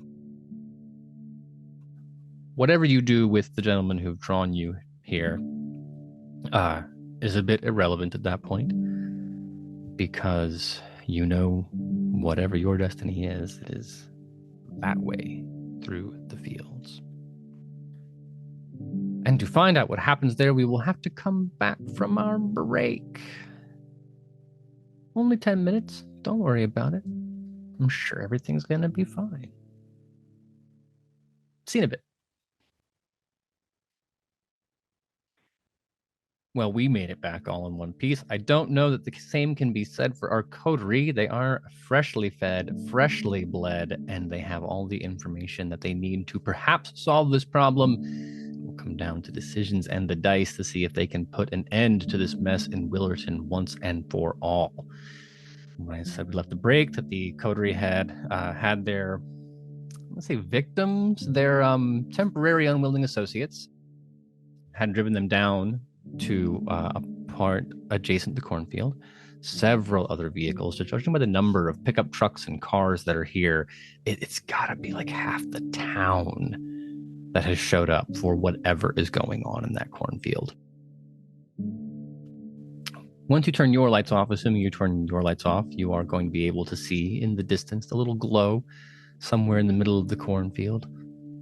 Some kind of light activity out in that distance. It's not going to be hard for you to navigate your way in that direction. I presume you managed to secure the hostages once, and you could do so again if you're so inclined. You could also have them escort you into the field if that sorts things out. But this is as confrontational as confrontation is going to get. A few hundred yards into that cornfield, there's a ghoul with some hostages, and he is going to make a sacrifice to his ancient god. And in most circumstances, that's the kind of thing that you would just brush off, right? Like, whatever, another weirdo. But you have felt the power that this thing has. You have lived in the universe that it can create in your brain. You can go and you can rescue Everett. You can grab the message and bail. But whatever you do, you know what's happening here is real. It stands to you whether you want to deal with that or not. Fuck that. Yeah. So Hayley had the plan of distracting the folk while we rescue Everett, right? Yeah, I think that our best chance of getting out of here with Everett is going to be to draw. I mean, there are too many people here to just let us walk up and excuse us, we're gonna take him, you don't need it, it'll be fine. So I think our best bet is to create a distraction as far from Everett as possible, which gives Katya the best chance of getting him. So here's my minor logistical problem with that plan. I think that requires 2 cars. Does it? If half of us are on a far enough distance away, that would distract. Oh, are you just thinking like on the other side of the crowd? Just, I mean, on the other side, we don't know how big this clearing is, so it could be like that it's a mile wide and it's going to be problematic. In my absolute best case, it's not that big. It's a few, dozen feet wide. And, we can slink around the outer edge. It would take a while because we'd have to sneak through corn, but, eventually we'd be able to find our way back. Okay. That was my primary concern. I would add, if you're thinking about driving to the other side of the cornfield, remember what has happened every time you try to drive anywhere in this town. Oh, yeah, no, that wasn't Goblin Roads. Fucking Goblin Roads. Hales, I mean, out of all of us, except for maybe Katya, you're probably the best equipped to, I don't know, light some corn on fire on short notice. Probably, I'd imagine. For survival nonsense and everything.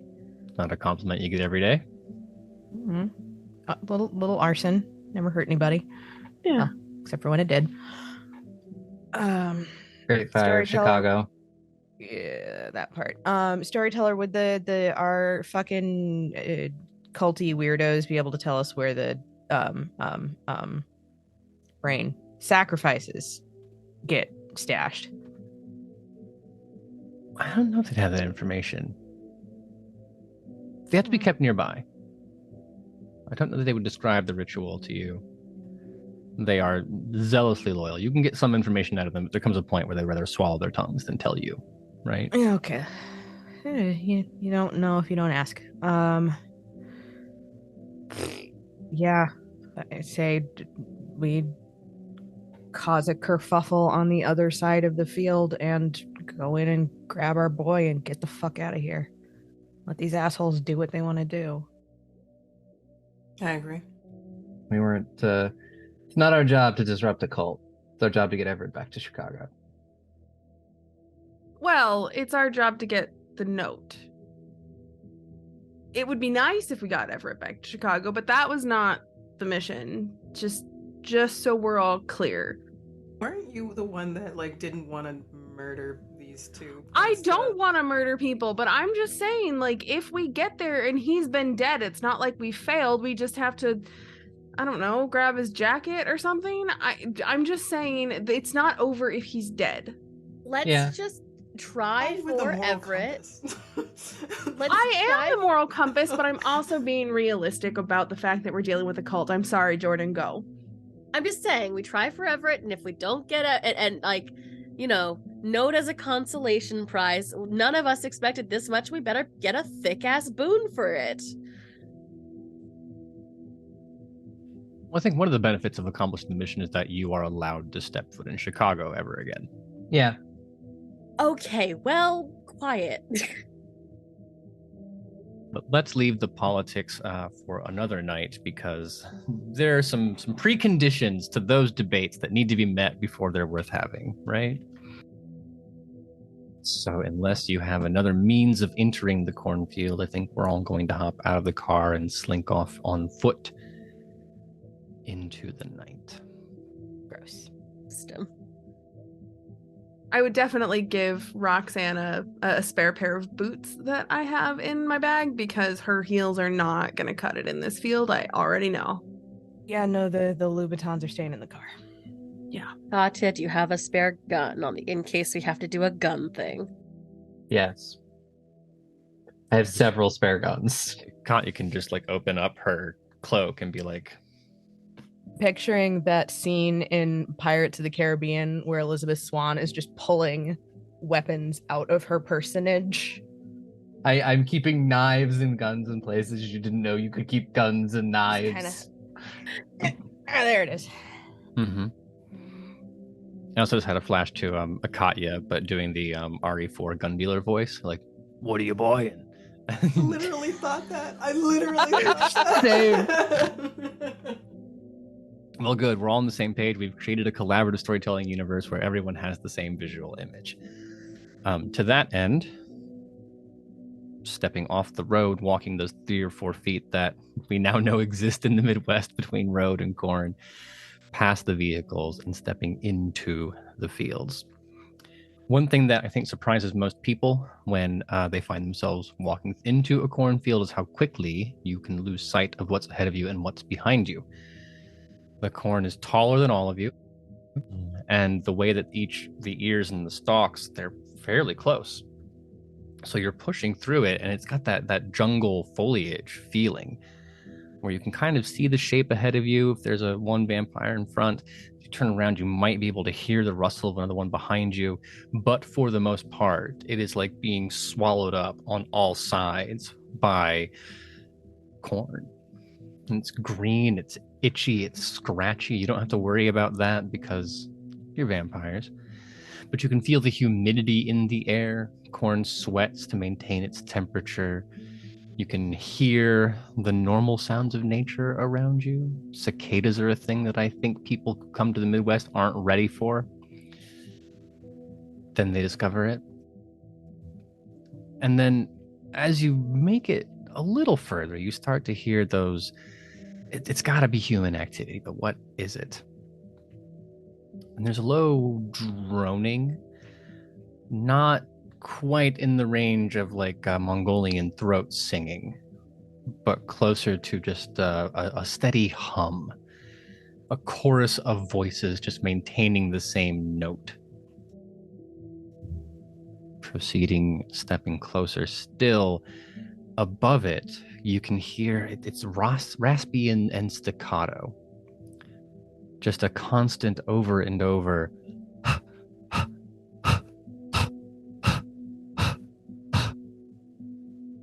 So you have this droning, this hum,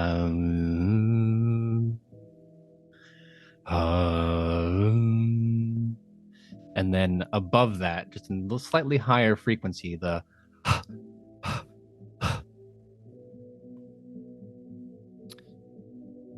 Now there is a clearing, and as you get closer to it, you can see the corn starting to give way. It's easier to kind of tell. You can see the shapes a little better in the distance, so you're not going to just stumble out into the middle of this thing, right? You will have ample warning to kind of get your bearings set up and then make a plan from there. Approaching the very edge, you see Starchild. There's no one else it could be. It's the same hippie who was in your room a little before, standing now shirtless in the center of a clearing that's probably 50 yards apart or in diameter. I'm sorry, in radius, so it'd be 100 feet edge to edge. With dozens and dozens and dozens of townsfolk.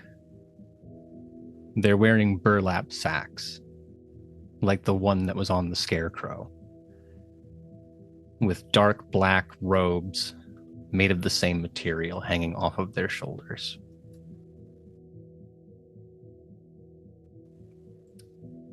At one end of this circle, you see a flank of burlier looking folks carrying truncheons that you're now familiar with, and at their feet are 3 suspiciously human-shaped garment bags. And then on the other side, is the towering, knotted, twisted figure that Jordan saw in her dreams. This ugly, misshapen, almost cancer-ridden looking tree. Thick around the base, like the baobab, with creepy, thin limbs sticking off of it. A little bit like the arms you'd put on a scarecrow. So that is what you see. All of that, Starchild muttering to himself. It's a bit too far away for you to hear, to say nothing of the fact that there's that constant drone. And dozens of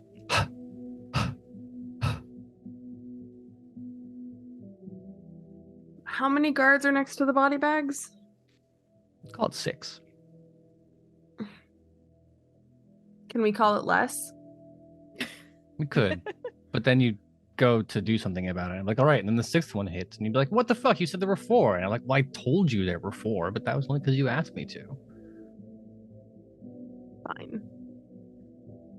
They are standing not like they're not on top of the bags, right? They are guards, but security's a bit lax. It's clear they don't necessarily expect someone to be sneaking up. It would be a tremendously difficult thing, absent some other distraction, but not impossible to sneak up and get the bag from behind them. 2 tourists they got yesterday.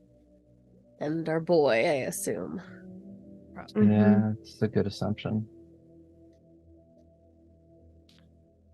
So we split the party with 4 going one way, and Hayley stalking off on her own towards the Judas tree. Well, as mentioned, it does take time for these things to happen. And it's not so long after you start moving that, without any clear signal or sound, all the droning and breathing stops. And there's a dead quiet pause that hangs for, humans are terrible at estimating time off the top of their heads, but it feels longer than you're comfortable with. Then you see Starchild raise his arms up above his head and begin to speak. The voice that comes out of his mouth is not the voice you heard when you were in the hotel. The words that bubble up from his throat don't seem like they're in a language that was meant for a human mouth to form. It gurgles like thick, like a slurry up from a sewer drain off of his lips and spilling out to the crowd. But despite the lack of intelligibility to any of you, everyone in the room is rapt attention. You've made it about halfway when, arms up, he brings them together in front of himself, palms up, and then gestures towards himself. And one of the guards takes the rightmost body bag, the one furthest away from you, and unzips it. And by a shock of curly brown hair, pulls someone up. Hayley, you're a bit far away, but I think the rest of you are close enough that you can tell that's not Everett. That Everett didn't have curly hair. Yeah, I was about to ask if we'd gotten a description. His mouth is covered in duct tape. If you were close enough, you would probably be able to hear, because you can see the way that his neck is bulging as he's trying to scream, the bubble of the duct tape coming out as he's trying to force the words, obvious panic in his eyes. The guard drags this man towards the center. Starchild is silent until this poor, terrified tourist is thrust down in front of him. You remember that sickle. Starchild looks up to the skies, then gestures back towards the Judas tree and says, "For our great and slumbering God, we provide sustenance." And with the precision of a butcher, draws the scythe across the neck and holds the head at just the right angle so the blood flows quickly out of the wound. Going to give you the benefit of the doubt and say that you are mission driven enough to not stop and just stare, that you can get the picture and continue moving, right? Unfortunate, but we have a mission.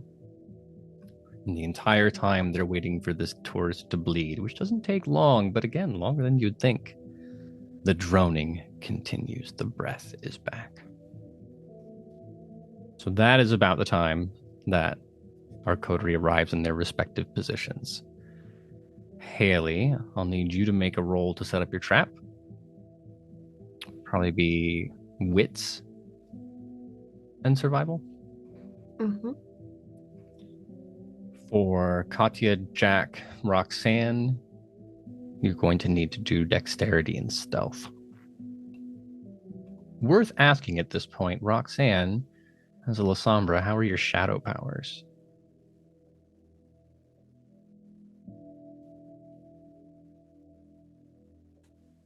Well, I have access to Oblivion Sight and Shadow Cast right now.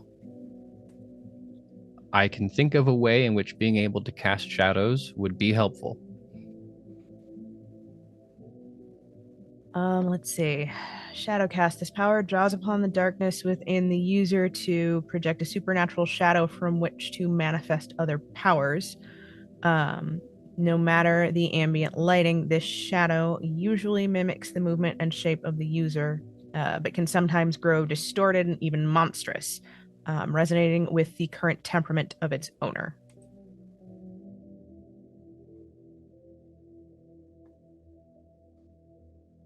A little extra cover never hurt. Yeah. I also have Cloak of Shadows. Yeah. You explain that for the audience?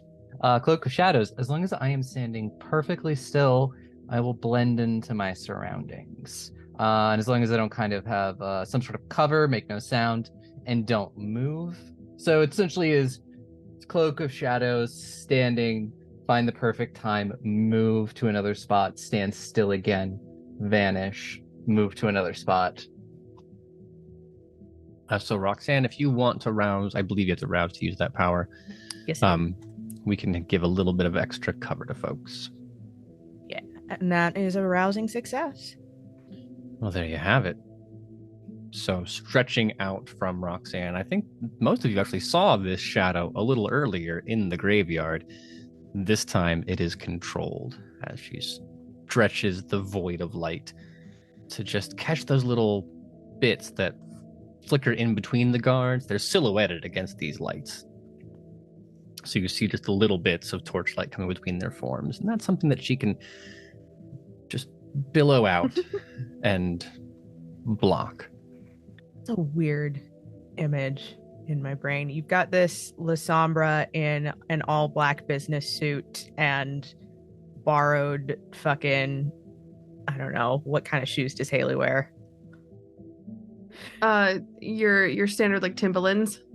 Yeah, so and a borrowed pair of Timberlands just like stalking through the cornfield and pulling shadow in. That's weird. That's weird. Just based on and based on just kind of my picture of Hayley and my picture of Roxanne, the boots are also too big. Yes. So they're a little like wobbly as you know. A little bit. Just a little bit. Didn't have the thought to shove some socks in there. So, Jack and Katya, how'd those stealth rolls turn out? Do I have any bonus for Cloak of Shadows, or?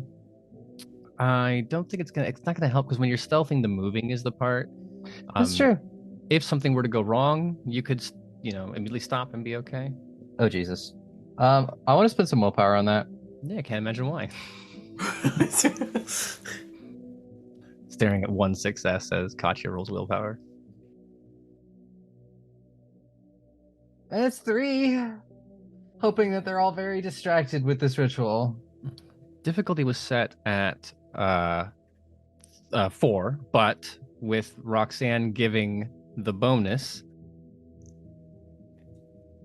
I'm also going to re-roll willpower because what the fuck? Well, 2 things. I will say that if Roxanne is busy moving the shadow, you're probably not going to want to stealth because you can't reroll hunger die and you only have 2 dice, which means the odds of you achieving 3 successes or more is infinitesimal. You would simply need to crit on the 2 dice that you have. Yeah, that's fair. Yeah, okay.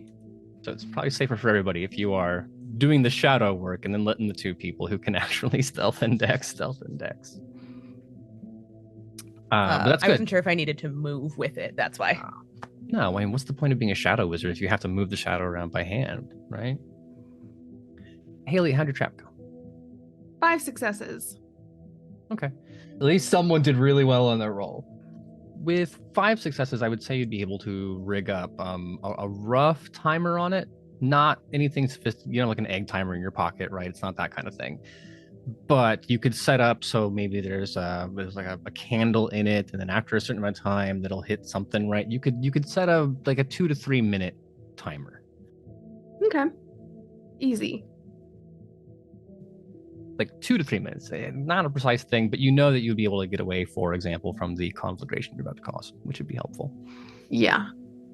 We already frenzied once tonight. We don't want to, be embarrassing twice.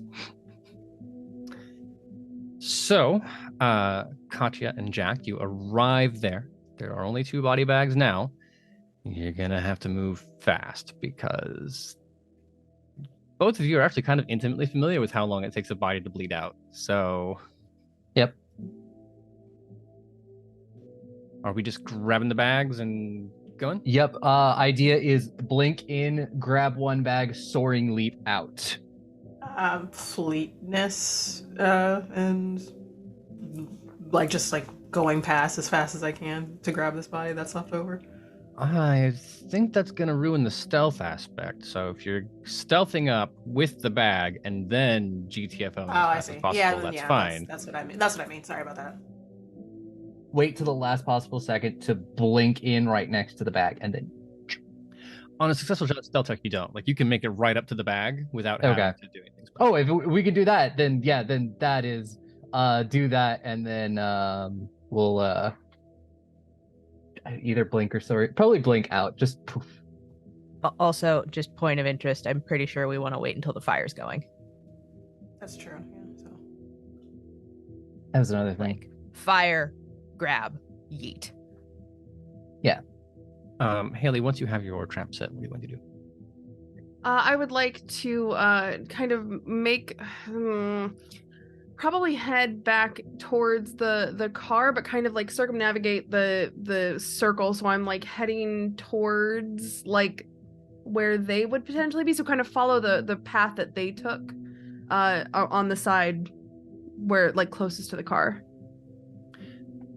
Okay. And then Jordan, where have we left you? A wide berth far enough behind the rest of the crowd on team extraction that I did not have to roll a stealth check. Mm-hmm. But you will have to roll wits and awareness for me. God damn it. All right, well, fine. Actually, can I activate my heightened senses for this? Just on a sheer paranoia level. Yeah, it's an at-will power. You can always have them on. It's going to make the cicadas really loud. All right, well, that's fine. Wits and awareness, boo, boo, boo. They're screaming right next to your ear. Well, they can chill. Why am I not seeing awareness on here? There it is.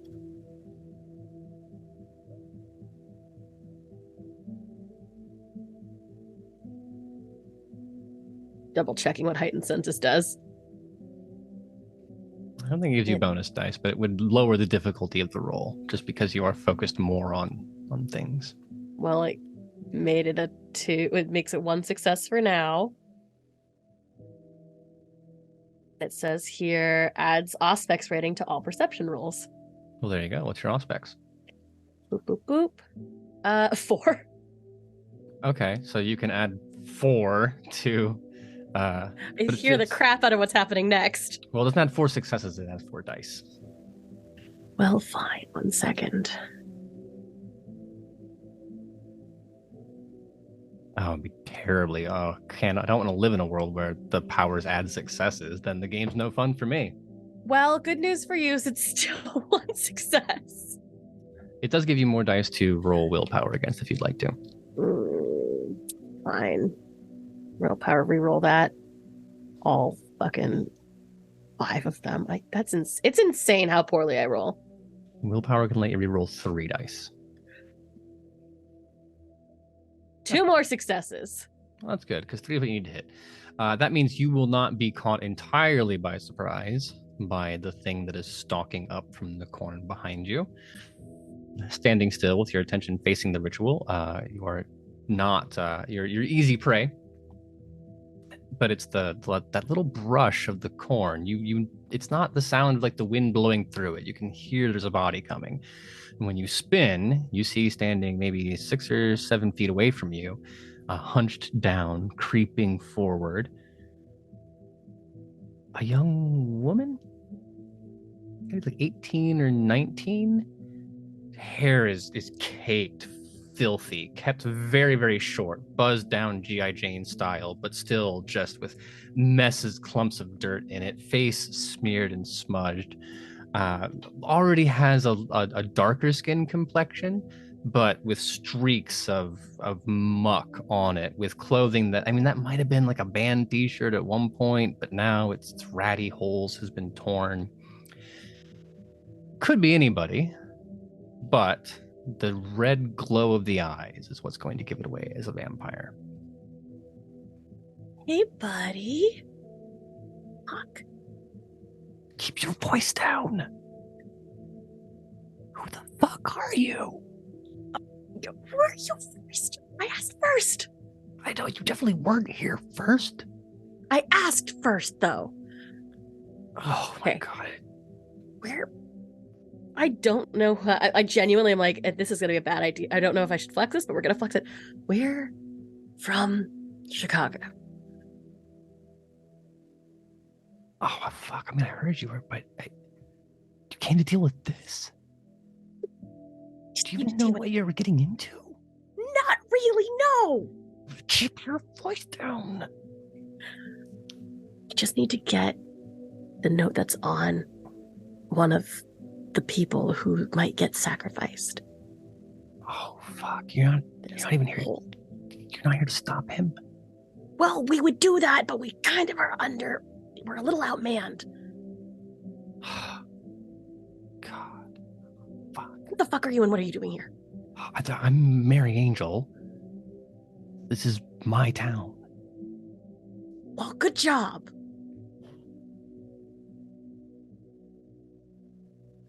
Okay, so what's your big fucking plan? It's not just you, right? God help us if they sent just you.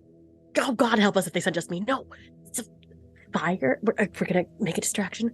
We're gonna get people out of here, and then we're gonna figure it out later. What's your plan here? I'm gonna kill the one who's in charge of all this. Honestly, great idea. You do that. But you understand, right? Like, you can't leave. Oh, yes, we can. No, like, I understand you might think you can, but, like, do you think I would be here if I could fucking leave? Well, there's a Goblin Road situation, but we've appeased goblins before. Yeah, we all thought that. But, like, honestly, do you think Warrington is hanging out here because he fucking likes it?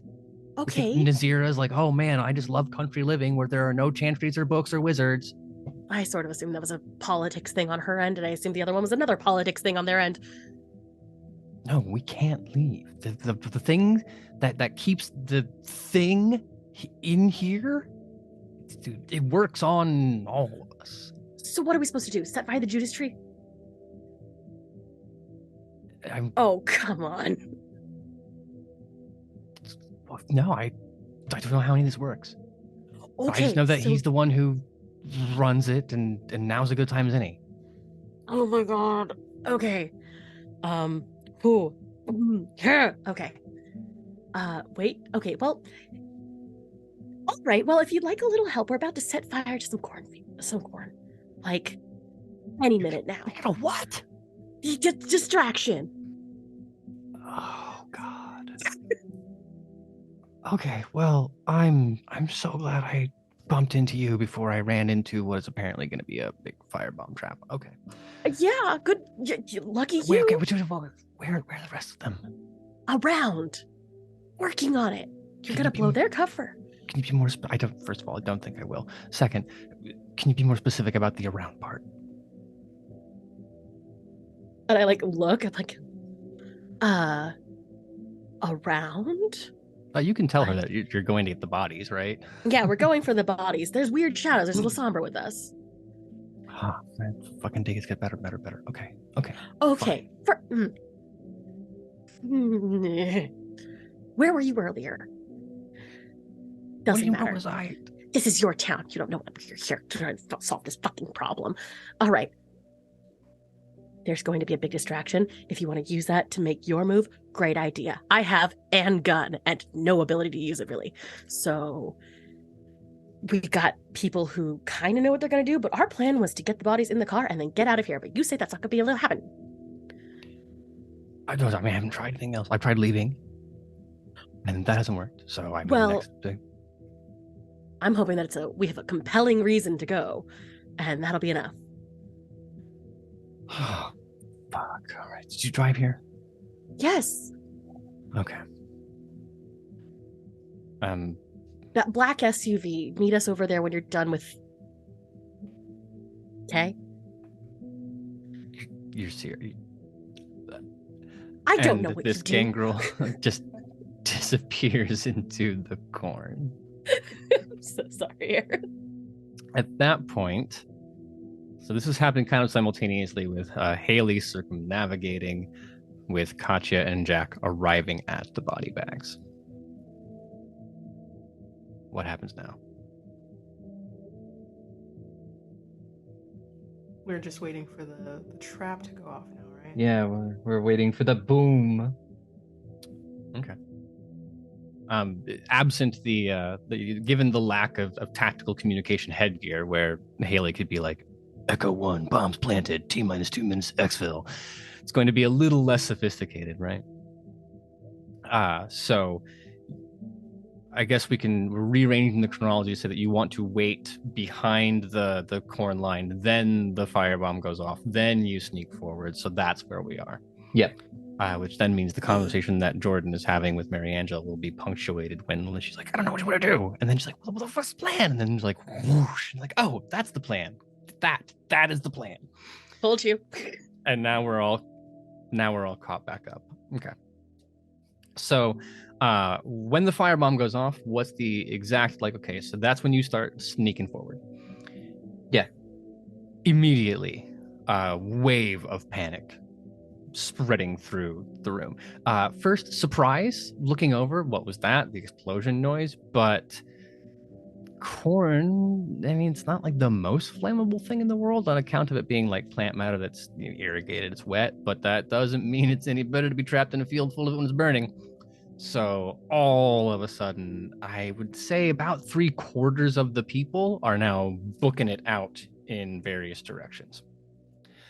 That means the sneaking gets you there right about the time when folks are going to be running around. So the idea of sneaking out of here, like, yeah, I might see anyway, so maybe something expeditious is more. Yeah, that's what Soaring Leap is for. Jack, do you also have Soaring Leap? I believe I do. Yes, I do. I'm not gonna lie, it's cool as hell if you're both just like deuces and then you know. Soaring Leap lets you jump, I think it's like 5 times your rating horizontally. So you can clear the corn, but I guess Hayley, from your perspective, even Jordan from yours, doesn't matter where you are in the corn, if you can see through the clearing, you just see like just grasshopper style 2 of them jumping off with the bags behind them. You land swoop, down into the corn, smashing up into the face. I'm sorry, Katya, but you're aviators. You're not wearing sunglasses at night. That'd be ridiculous. Or maybe you are. I don't know how vampires work. But yes, you get there, and you're smashed up by the various the stalks, and you land. Unzip the body. Ow! Unzip the body bags. One tourist. One Everett York. Oh, thank God. Everett York currently staked. Oh, can you pull that out? Like just instantly. The panic lets over, combative, because like the last thing he remembers is someone shoving into his chest. Grab him by the shoulders. Chill. Backing up. Who the fuck are you? What the fuck We're is here it? to save you. We're from Chicago. From Chicago. What do you mean from Chicago? We came down because you've been missing for a while, and Questions later? it's not the time we need to Yeah, go. we gotta go. We gotta go. It's either you can go back to the cult or come with us. Oh, fuck. Okay, fine. Like, but if this is don't worry, it's okay now. So he's on board, chasing behind you. Hayley, how long do you spend admiring your firebomb? Probably not very, because I'm happy that it's gone off, and there's like a moment where it's like, yeah. But then I'm still just continuing to try and find them while also heading back towards the car. Mm-hmm. So all this is great. We're all running back towards the SUV, and Roxanne puts the shadow away, and Jordan is like, "Yep, there's the fire. Outie." Charging off in that direction. You arrive at the SUV to find a problem. Mary Angel did go to the SUV, but the cultists have already spread out. So there are 3 of them currently squaring off with this gangrel around your vehicle, and you know the longer it takes to deal with this problem, the more of them are going to be coming out of those woods. Gun out, shoot. Fair enough for me. No, roll Correct. dexterity. Roll dex and firearms. Actually, yeah, I've got a gun too. Fucking works for me. What's the first thing you do when you leave the cornfield? I start shooting people. Excellent. Go for it. They're cultists. Wait, so there I was with my guns out. Is that like? And anyway, I just started blasting.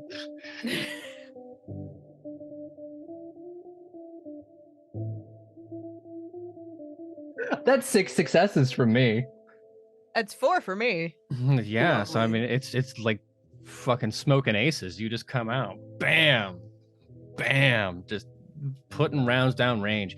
2 of them following me. That's plenty enough for Mary Angel being one-on-one with a cultist, and I suffice it to say, Jordan, she is significantly more capable in combat than you are.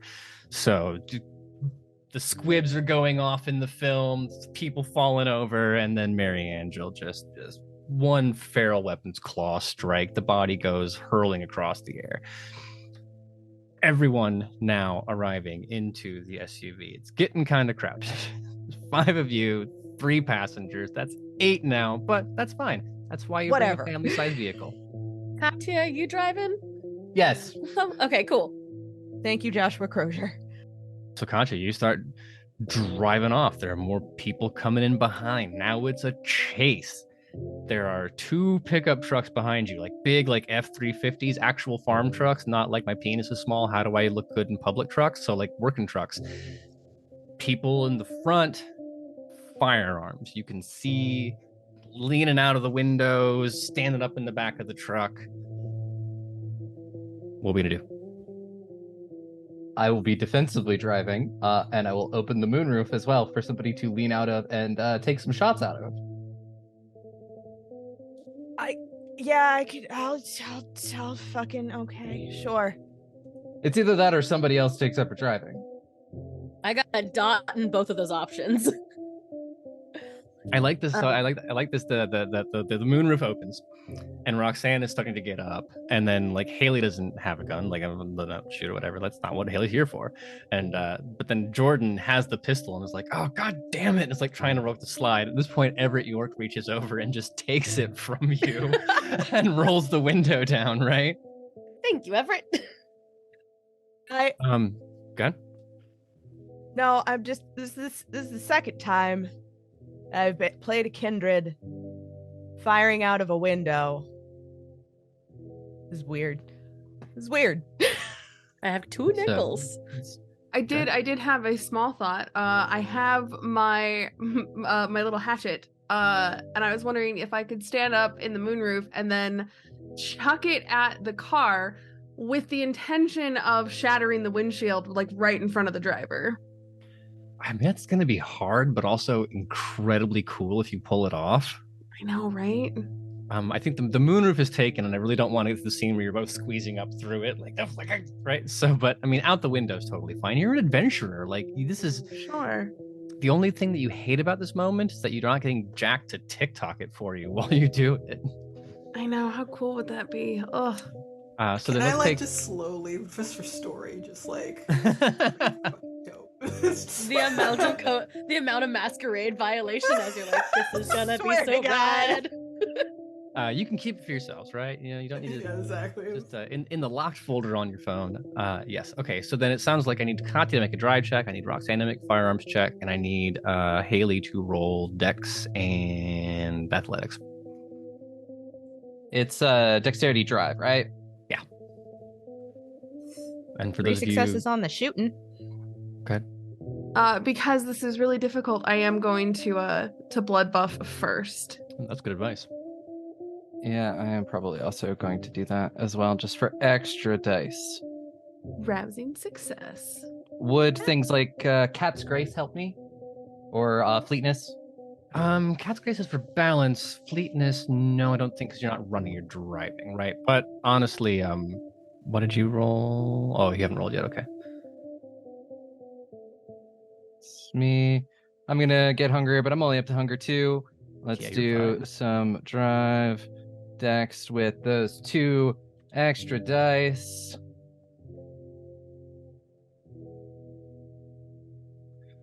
And I'm gonna spend willpower. Just I don't want to deal with 2 successes. Yeah. So for context, Katya's driving is going to determine how easy it is for the rest of you to do this stuff, right? 3 total. 3 total. Okay, so no bonuses, but no penalties. That's Katya managing to keep it on the road even as gunfire comes in. Concentrating on that, not having that flinch moment, like the bullet goes through the whole car, hits the windshield, and then she ducks, and then next thing you know, she's looked away from the road, and there's another fucking scarecrow, because apparently that's how it works in this town. So Katya is handling the stress of driving and straight down the middle, engine roaring, big V8 block. Do we want to save? Yeah, let's save the hatchet for last, because that's going to be the coolest. So Roxanne, what was your result? 3 successes. Okay, 3, yep, totally fine. Again, no penalty from Katya's driving, so you're shooting. It's enough to get, you can't even tell if you've hit somebody, but it's enough to keep them from ducking down. You can see the driver of the car kind of swerving back and forth as the pockmarks hit the windshield.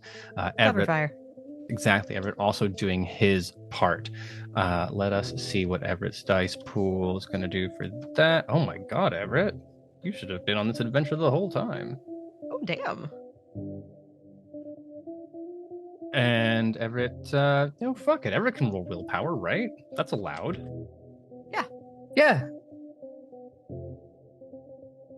Okay, so Everett actually does quite well as well. 5 successes from him. So in that My case, you do see Everett, and he's watching the firing, and with 5 successes, he's not lining up for a person. He gets that shot, and then you see the poof come at the front left tire of one of your pursuers, and it just instantly spins, flying off into the cornfield. Turns out it doesn't make it that far into the cornfield because the corn is very dense and the car can only go so far, right? Now we know. So Hayley, one of them goes sailing off, and this is you have the hatchet, and you're kind of like watching everything go. You see that, but it's all in slow motion for you because you're in like video game bullet time, right? Trying to get everything lined up, and you swing it back when the moment's just right. Like Katya's going straight down the center. You don't even care about all this stuff. Shell casings coming down around you, and then you chuck it. And what was your roll? 7 successes with a willpower reroll. Hey, 7. So I'm going to tell you what, standard difficulty in VTM is 3, right? And things that are slightly harder are 4, things that nigh impossible get to the 5 or 6 range. And in this case, I'm not going to hold it up because they would not work on the camera, but 7 is exactly the target. It's not just that you manage to throw it at the windshield, because like any fucking putz can do that. The spin happens, so the actual blade is what hits first. It continues to tumble, and you know what's really hard to fucking do? Drive a truck with a hatchet in your forehead. So you see the driver just roll back as the momentum of the strike carries him. His hands are off the wheel. The other person reaches over to grab it, but overcorrects, and then both cars are gone. You're free and clear from the chase. Katya, where are we going? Actually, rewind a second. Hayley, what is the excited noise you make? It's kind of like a shriek and a little bit of a giggle. Because oh my god, that was really fucking cool. Holy shit! Hell yeah. Holy Jack shit caught that balls. on his Yeah. phone. Like, yeah. And then It's Jack pushes the stop recording button. Nice. Now, Katya, where are we going? We are driving away from here. We definitely and just look at the back mirror and everyone else and just go, speak now, forever hold your peace. Any last things we need to do in town? I peek over to Mary Angel, who I assume is in the car with us now. Yeah. Did you get the dude? What dude? I mean, that's me asking. What are you talking about? The cult leader. Did you get Starchild? Oh no! Fuck no! The whole field's on fire. Okay, well, fuck. Look, doesn't matter. Doesn't matter. Like we just grab him and we can fucking go, right? We can just like Nazira. We should get the other two, right? That's Yes. nice. Yeah, should hotel, I guess? Hotel. So that's the party bus comes. I mean, I don't think you're following traffic laws anymore, right? No. So just roaring forward, and then like the screech and the smoke off the tires as it kind of like drifts into the sideway, like parking space sideways. That point, Nazira hears it and comes charging out. Robert Warrington in tow. She's running at you, and she goes, "Did you do what? Did you get it? Did you figure it out?" Get in the car. We gotta go. We gotta go. Where's Everett? In the car. In the car. I'm gonna roll down the window and like, Everett, say hi. He's like, Can we go? Can we go? piling into the car, and as they're doing that, like Warrington looks upset but looks irritated but concerned. Nazira piling in. Now there's his body stocked on top of one each other. Also a very confused tourist in the car still. Just like sitting in the back, just like I think it's make more sense that he was in the very, very back, right? So you have the thing that pops up, close it. Yeah. So he's just like curled up on the ground, just like not asking questions until the tempo has slowed. So then Nazira at this point is saying, no, I got it. Here's the thing. It's not about the tree. It's about the kindred. It's about the people. And once they had Everett and continuing the Vita on the ground, they need to recharge it. That's what's keeping us here. We can, if it's all of us go, then it stops working. There's no Vita to pour on the ground. So when we got to get out of here and then stop. Okay, then let's do it. Go. Say less. We're going. We're not spending any more time here than we absolutely need to. As soon as, like, literally, they're probably in. The doors probably haven't even closed yet. They're definitely not buckled. We're going. Limbs all over the place as you take a screaming left turn, floor it, getting like 6 feet to the gallon with the pedal to the metal, and the SUV goes roaring north out of Willerton, Illinois.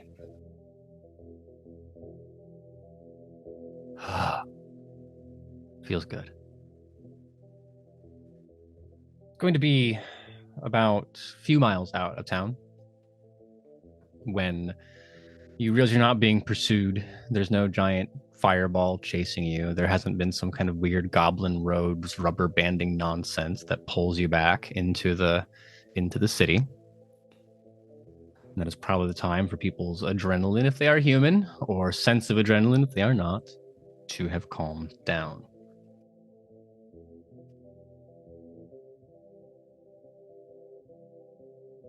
So, apropos of nothing, there's a person in the trunk. Yeah. Yeah. Got them out. Whose belongings, including their wallet and any identifying information, has been thrown out. The right thing to do is to just take them back to town, right? Not that town. Well, not that. That's No. not. I meant Chicago. Like, Yeah, we're Really? to take him to Chicago. A quivering, look, terrified German accent coming from the back. I won't tell anybody, no. We believe you. we Yeah, we no, believe you. it's, Love America, Mickey Mouse. No. Jack looks at Jordan. No. if worse comes to worse, we could probably just dump the poor bastard at the nearest gas station. Yeah, with cash. Yeah, no, yeah, fine. Yeah, we'll get out of town. We'll find a gas station. Roxanne will hand him like $100 out of her wallet. Be like, you didn't. Don't worry about it. I'd worry about dropping him off at a gas station this close to the city, but You can drive as far as you want, drop them off, right? We can say any gas station. It'll be like Yeah, halfway between. Enough so time between that, like, there's no worry about. Yeah, let's call it halfway between Willerton and Chicago, and homie gets some cash and is free to go on his merry way. Is there like a payphone at the gas station? I wouldn't say it's 2023. There probably isn't, but then again, it's rural Illinois, so there probably is. Mm-hmm. I'll just put in a call to some like old friends of mine that maybe they should definitely move on the town sooner than they thought. Cash in that one last favor. Actually, I like it the other way, that it is your responsibility to make a phone call like that every now and again, because Mhm. there's a vampire killing quota that your friend has to meet, and you know what happens if you don't give him someone easier to knock off. Yeah. And I mean, these people, SI will stay busy with all of this for a little bit, so it'll get them out of our hair for a tiny bit of time. Mary Angel also not interested in going back to Chicago, so when you go to drop off your German tourist friend, she will also depart. No need to get more involved with the city, Gangrel, as it were. Which leaves the five of you and Everett York in the car. Everett saying, God, I mean, I had no fucking idea, but I'm glad someone sent you to get me, or else God fucking knows what would be happening now. You have that message that you were transmitting, traveling with, right? Oh, I will kill you. Please don't, Jordan. Don't do it. no, she's talking to me. My bad. You don't know who I was talking to. That's true. Read that wrong. My bad. Patting down Continue. his outfit, it's like a blazer over a nice polo shirt, something like that. Traveling in a respectable, like upper middle class kind of leave me alone if you're the police, and get out of my way if you're a local kind of outfit. And he's like, oh, yeah. And he's in his pocket and he pulls out. It's not even an envelope. It's a thick, expensive parchment kind of paper that has been folded into the corners in to form like a little envelope, and then a big old wax seal on it. Boink. Whoa, no! If you're grabbing it, he's pulling it back. He's on like Blues Brothers mission from God, sworn to deliver this letter. Buddy, we just saved his life. You're gonna have to take my life if you want this letter. Hey, storyteller, what's on the wax seal? I think you would have to roll wits and intelligence and politics would be the roll to figure out what the seal is. I don't know who has that in abundance, but anyone can try. I'm decently okay with that. You said intelligence? Mm-hmm. Intelligence and politics. Also, apropos of nothing, I would also take intelligence and history. Give me like 2 seconds. 2 successes on 4 dice. Yes, you don't recognize it from any kindred business, but maybe Jordan can help Don't I us have out. history? Academics would work. Thank you. I was like, I don't have history. Yeah, history's not a skill. It's under academics. It's a Yeah. specialty. That's my bad. 4 successes. Yeah, there's a reason that Roxanne doesn't recognize it because it's not kindred in nature. That is actually a 14th, maybe 15th century seal from one of the Tollbooth castles that made up the Holy Roman Empire. Fascinating. You don't know which one, but it has the general the outside bit that is of the Holy Roman Empire, and then they each had their own individual on the inside of it. And it's he's got his hands on it. He's not going to let me get my grabby little historian fingers in it. Absolutely not. He's happy to talk to you about it. He will not let go of the possession. Like if you want to look at it, he can whatever. But So, who are you coming from? damn, I don't tell him. I'm a courier. I Ugh. picked this up from a dead drop. All I know is it's got some weird fucking magic on it, so only the prince can read it, and I'm supposed to take it to him. Give me like 10 minutes and a hairdryer and I can get it open for you guys. But if it's got magic on it, I can't do anything about it. I mean, like, not for nothing, the magical bit is obvious. There is no way that they have manhandled him like this, and the seal is still intact. But not only is the seal intact, the letter is immaculate. Like, no folded edges, no streak marks, no nothing.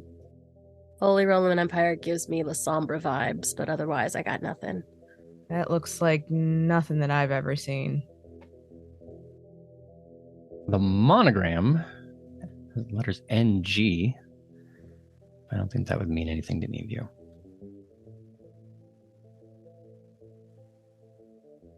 Don't think so. Unless you want us to roll for it. Unless we roll for it. No, I mean, Yeah. it's Yeah. Listen, we got what we needed, and we're gonna get him to the prince, and that's really all I care about. At this And point, these two, yeah. apparently. Pointing to Nazira and Warrington. Yeah. Nazira, and are you two even allowed back in the city? You know, that's a bit unclear. There's a slight reputational issue that would have to be resolved, but I'm sure that if we do talk to the prince, and if you were to, for example, put in a good word about the assistance that I provided you, how helpful I was in solving the mystery, and the steps that I took to see you out of the city, then perhaps everything would go okay. I would say, like, Jack, like, sees Roxanne do the whole lean back. I lean back, like, sorry. Hold on one second, I apologize. I see Roxanne lean back, cross arms. I double check. I'm like, oh, yes, me too. Yeah. I'm just driving. Yeah. I'm just driving. I'm letting them do their the thing. opposite. Like leaning forward, like. All I'm saying is that there are a great many things that Tremere are capable of. There aren't that many in Chicago, and were I to be inserted into their good graces, I would obviously be willing to support and be an ally of the person who helped me accomplish that. What about you?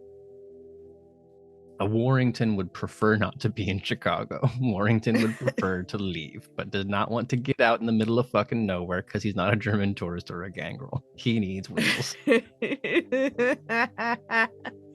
Well,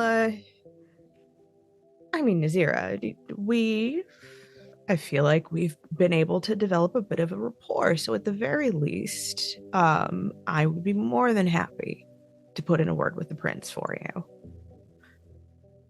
I would, of course, be grateful. And then, I mean, I would be in your debt. You'd call upon me for any favors that I might be able to provide. And the world turns on.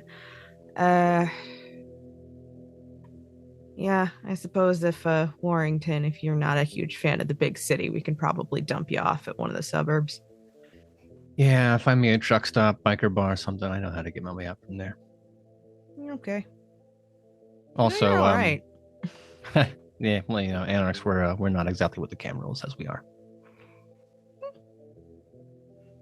Yeah, I mean, given my clan, I think I can kind of at least sympathize on that. Yeah, well, I don't know what the deal is with you all and the whole thing, but I mean, feel free to tell your boss that she was great. Probably want to leave my name out of it. We didn't see you. Yeah, works for me.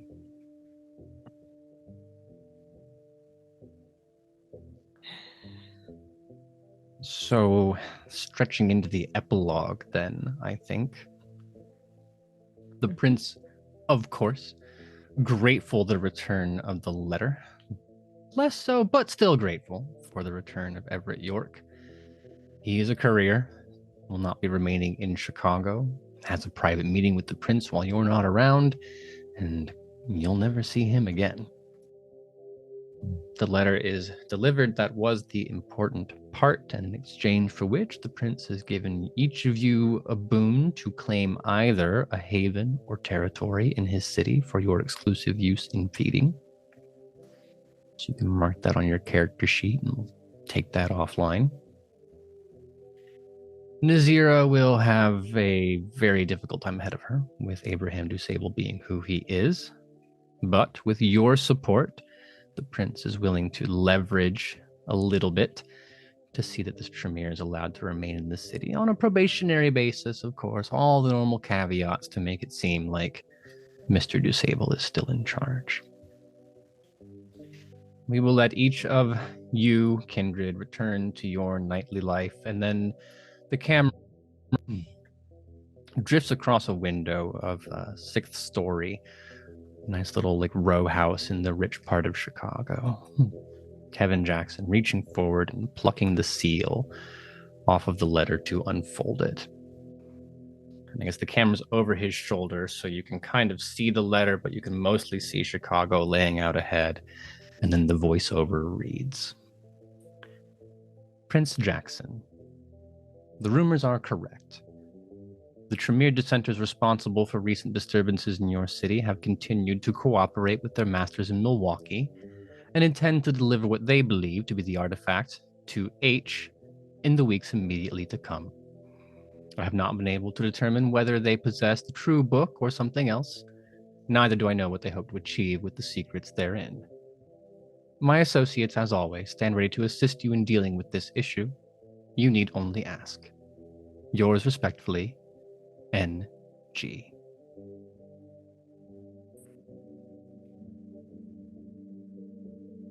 And then fade to credits.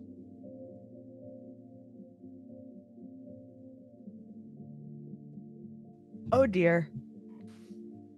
Well, you don't have to worry about. That's some other coterie's problem. I'm looking at half of that coterie's problem. It's me.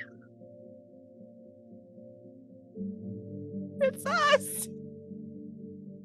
That sounds Yeah, like a you problem. But yeah, as a Tremere in the Yeah. other, yes. Yep. You problem, Oh. not me problem. You problem. Well, before I'm let not you... there, so I don't know. Jack and Katya are like, excellent. I don't see the big deal is. Well, friends, this has been The Dying Fields, a scenario out of Streets Run Red, which is a scenario book built for rural adventures, getting your kindred out of the city, no matter what city you're in, and letting them experience life away from their power structures, away from their contacts, away from their allies, and trying to get them to branch out a little bit. It's meant for the Midwest, but you are a creative storyteller, so you can put it wherever you want. You can find this book by using !game in chat to find the whole lot of them. None of this would have been possible. It would have been just me talking to myself for 9 hours, which I think is not the kind of content that Twitch or YouTube are looking for. So I am very grateful that I was joined by our 5 delightful kindred. Beginning with Queen's Court Games Outdoor Cat, you will soon, very soon, like a little soon, be able to see her on Mekong, our Southeast Asian planet hopping space opera, which we're terribly excited about, to say nothing of other QCG products. We start a game, and then we hear this noise pawing at the door, and we open it, and it's Clara, and she comes in, and she just sits at the table where the game is, and we're like, all right, I guess you're in it now. Anyway, Clara, tell us who you are. Aside from that, because I did that part, and where people can find you. Now that I'm in the game, I want out. No, I'm Clara. I'm all over the internet as clearly _golden unless you're into mermaids, in which case you can find me on Instagram as mermaid_clarity. As Aaron said, I am here playing the All Night Society, our weekly Vampire the Masquerade podcast, in which I play Maya de la Sombra, who is perfect and has never done anything wrong in her life. And I also share time over at Happy Jack's RPG podcast, where, oh my god, I'm in 2 upcoming games that are weekly for a while, Demigods and soon to come a Savage World game that is based on The Wizard of Oz. Who knows what's happening over there? We haven't started it yet. We haven't done our season 2, and it's scaring me now. But otherwise, yeah, you can follow me on Twitter to find out what the fuck I'm up to at any given moment. Adjacent, our wonderful Jordan Phipps, we have Katya Sokolov, the Banu Hakim gunslinging dream, also known as Aubrey, who runs our technical department here at Queen's Court Games. You will eventually hear something amazing sounding in pans, and every time you do, you can say, thanks, Aubrey, because Aubrey's the only one who knows how to do it. The rest of us are just big, dumbass idiots who are like, we recorded it. Can you make it sound good so people actually listen to it? And she says gratefully, yes, I can do that for you, my poor sweet children. Aubrey, tell us where else people can find you and the work that you are doing on the internet. Hello, I am Aubrey. You can find me everywhere on the internet at Matt Quinn Cosplay. And if you want to hear more of me playing games and running things, if you want to hear what I am like as the GM, you can check out Goblets and Gays for awesome Pathfinder-y goodness. We're on our 4th season, the end of our 1st campaign. It is 2 years coming, and I'm very excited to see the end of it. I am also very happy to have the end of it. I need a break. And you can also find me as the sword lesbian Sawyer who makes all the wrong decisions on Bring Your Own Mech, and you can catch me as Ryan on Escaping Carcosa. And then a bunch of other things that will be announced when they're announced, so just keep an eye on my Twitter. As you should. Aubrey is prolific and talented. Also prolific, also talented, playing our Roxanne Silvestri. Now, I understand, Laura, this was a difficult role for you to step into because it wasn't someone who could solve problems with melee attacks, so I appreciate that, just demonstrating your range. But if people want to see the good old classic Laura Tutu style, where can they find you? Well, first and foremost, hi, hello, good evening. You can find me as Laura Tutu, usually Laura_Tutu on most social media platforms. You might just have to throw another underscore at the beginning and end of that. If you want to see my classic melee main nonsense, I mean, the first and best choice would be to get all caught up on tans, because everybody's favorite country gangrel is coming to the city. That's right, Calamity Madden is finally coming to Chicago. In what, like 2 weeks? When this comes out? 1 week? 2 weeks? 1, 2? I don't have really a good grasp on time. Soon. TM soon. Yeah. So Calamity is coming to the All Night Society for that gangrel melee goodness. You'll be able to potentially find me with the Crimson Fox Tavern whenever we get that shit up and running, with the Hounds of Hearsome, doing some Feywild nonsense. Rumor is that I might be hanging out with Peach over at Nat 20 Productions for a wee little one-shot, benefiting Planned Parenthood. I'll also be playing in that. Oh yeah, look at that.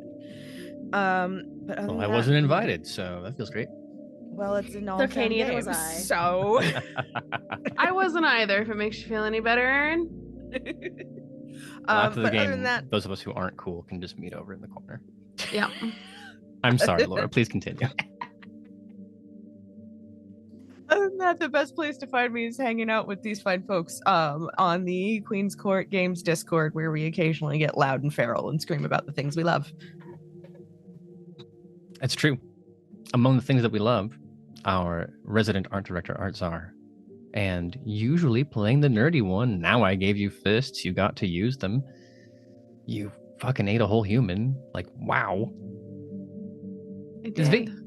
V, if people want to see you not eating whole humans, because it's not something you do terribly often, like once in a blue moon, where can they find you?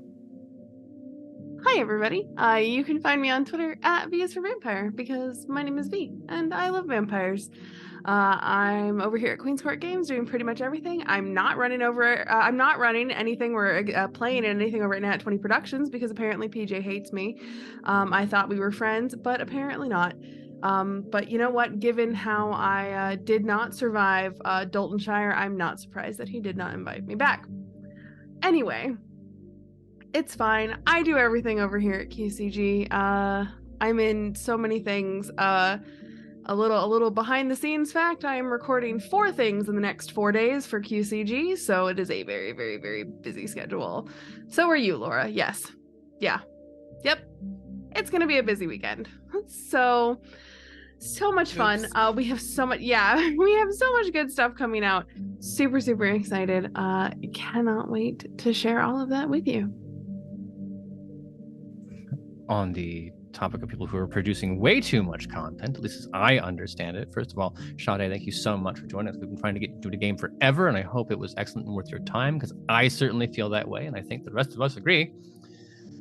But yeah, it was pretty nice. It was pretty dope. Thank y'all. Y'all are wonderful. So thank you for walking me through the world of Vampire the Masquerade. And I played my himbo, Jack, who I adore. And I love playing with all of you. You're all fantastic, let me just say.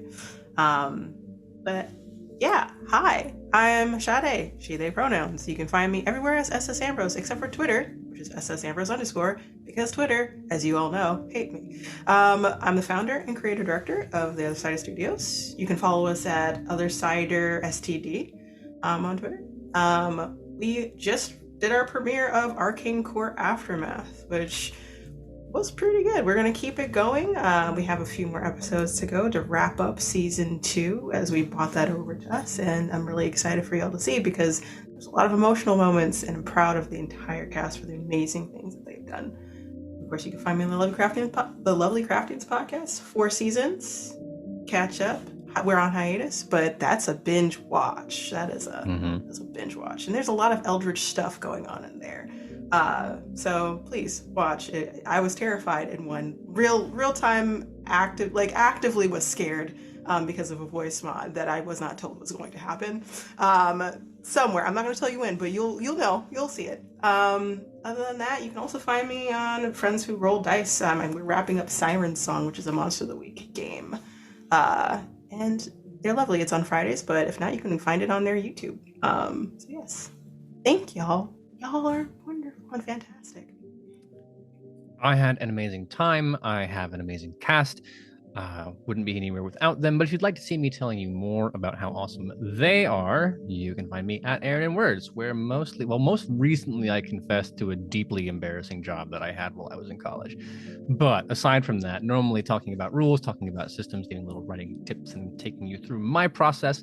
Else, if you want to find things that I am running or doing, it's usually always here. I am under strict orders not to make content for other people because I have to do it for us. Can't have dessert until you eat your vegetables, and oh my fucking god, there are like so many vegetables. To keep track of the upcoming stuff that is happening, head on over on Twitter to Queen's Court RPG or Queen's Court Games, literally everywhere else that has a longer name allowed. I think that covers it. We will be back here next week, same time at 3 hours ago, and I'm pretty sure I know what we're playing. Do you want to tell them? If I guess, I'm gonna be wrong. No, I'm expecting Laura and B to guess. I think it depends entirely on the recording. So it's either going to be what we record tomorrow or what Laura and I are currently in DMs debating if we should push our Saturday recording for, because I have 2 late nights that are going to keep me up till 4 o'clock in the morning. So it's going to be one of the 2 things that get recorded in the next 2 days. It'll be a fun surprise for all of us to figure out which. I mostly don't want to potentially kill thee. So, like, literally, the viewers are going to find out about the same time that I find out what happens next week. It's going to be great. But thank you so much for hanging out with us, you can go to our YouTube channel to find more of our other stuff going on. The Online Society podcast. Head on to One Shots and Other Mischief, where we throw all of our not long series games. Tons of content there. Also, come hang out on our Discord, where you can make fun of V, you can make fun of Laura, you can make fun of me, you can share pictures of cute dogs or pictures of food you want to eat. That's kind of our jam. Special thanks to our Duke tier patrons, Callie, Mark, and Ben, and also to our newest patron, Matt Penn, who just jumped in. If you would like to join in supporting us, you can do so patreon.com/QueensCourtGames. You'll get some cool stuff. We just dropped a 2.5 hour behind the scenes episode. Postcards are out, wallpapers out. Can't beat that deal. In the meantime, though, we are going to head off, do our debrief. We will see you all around real soon. Bye for now. Bye.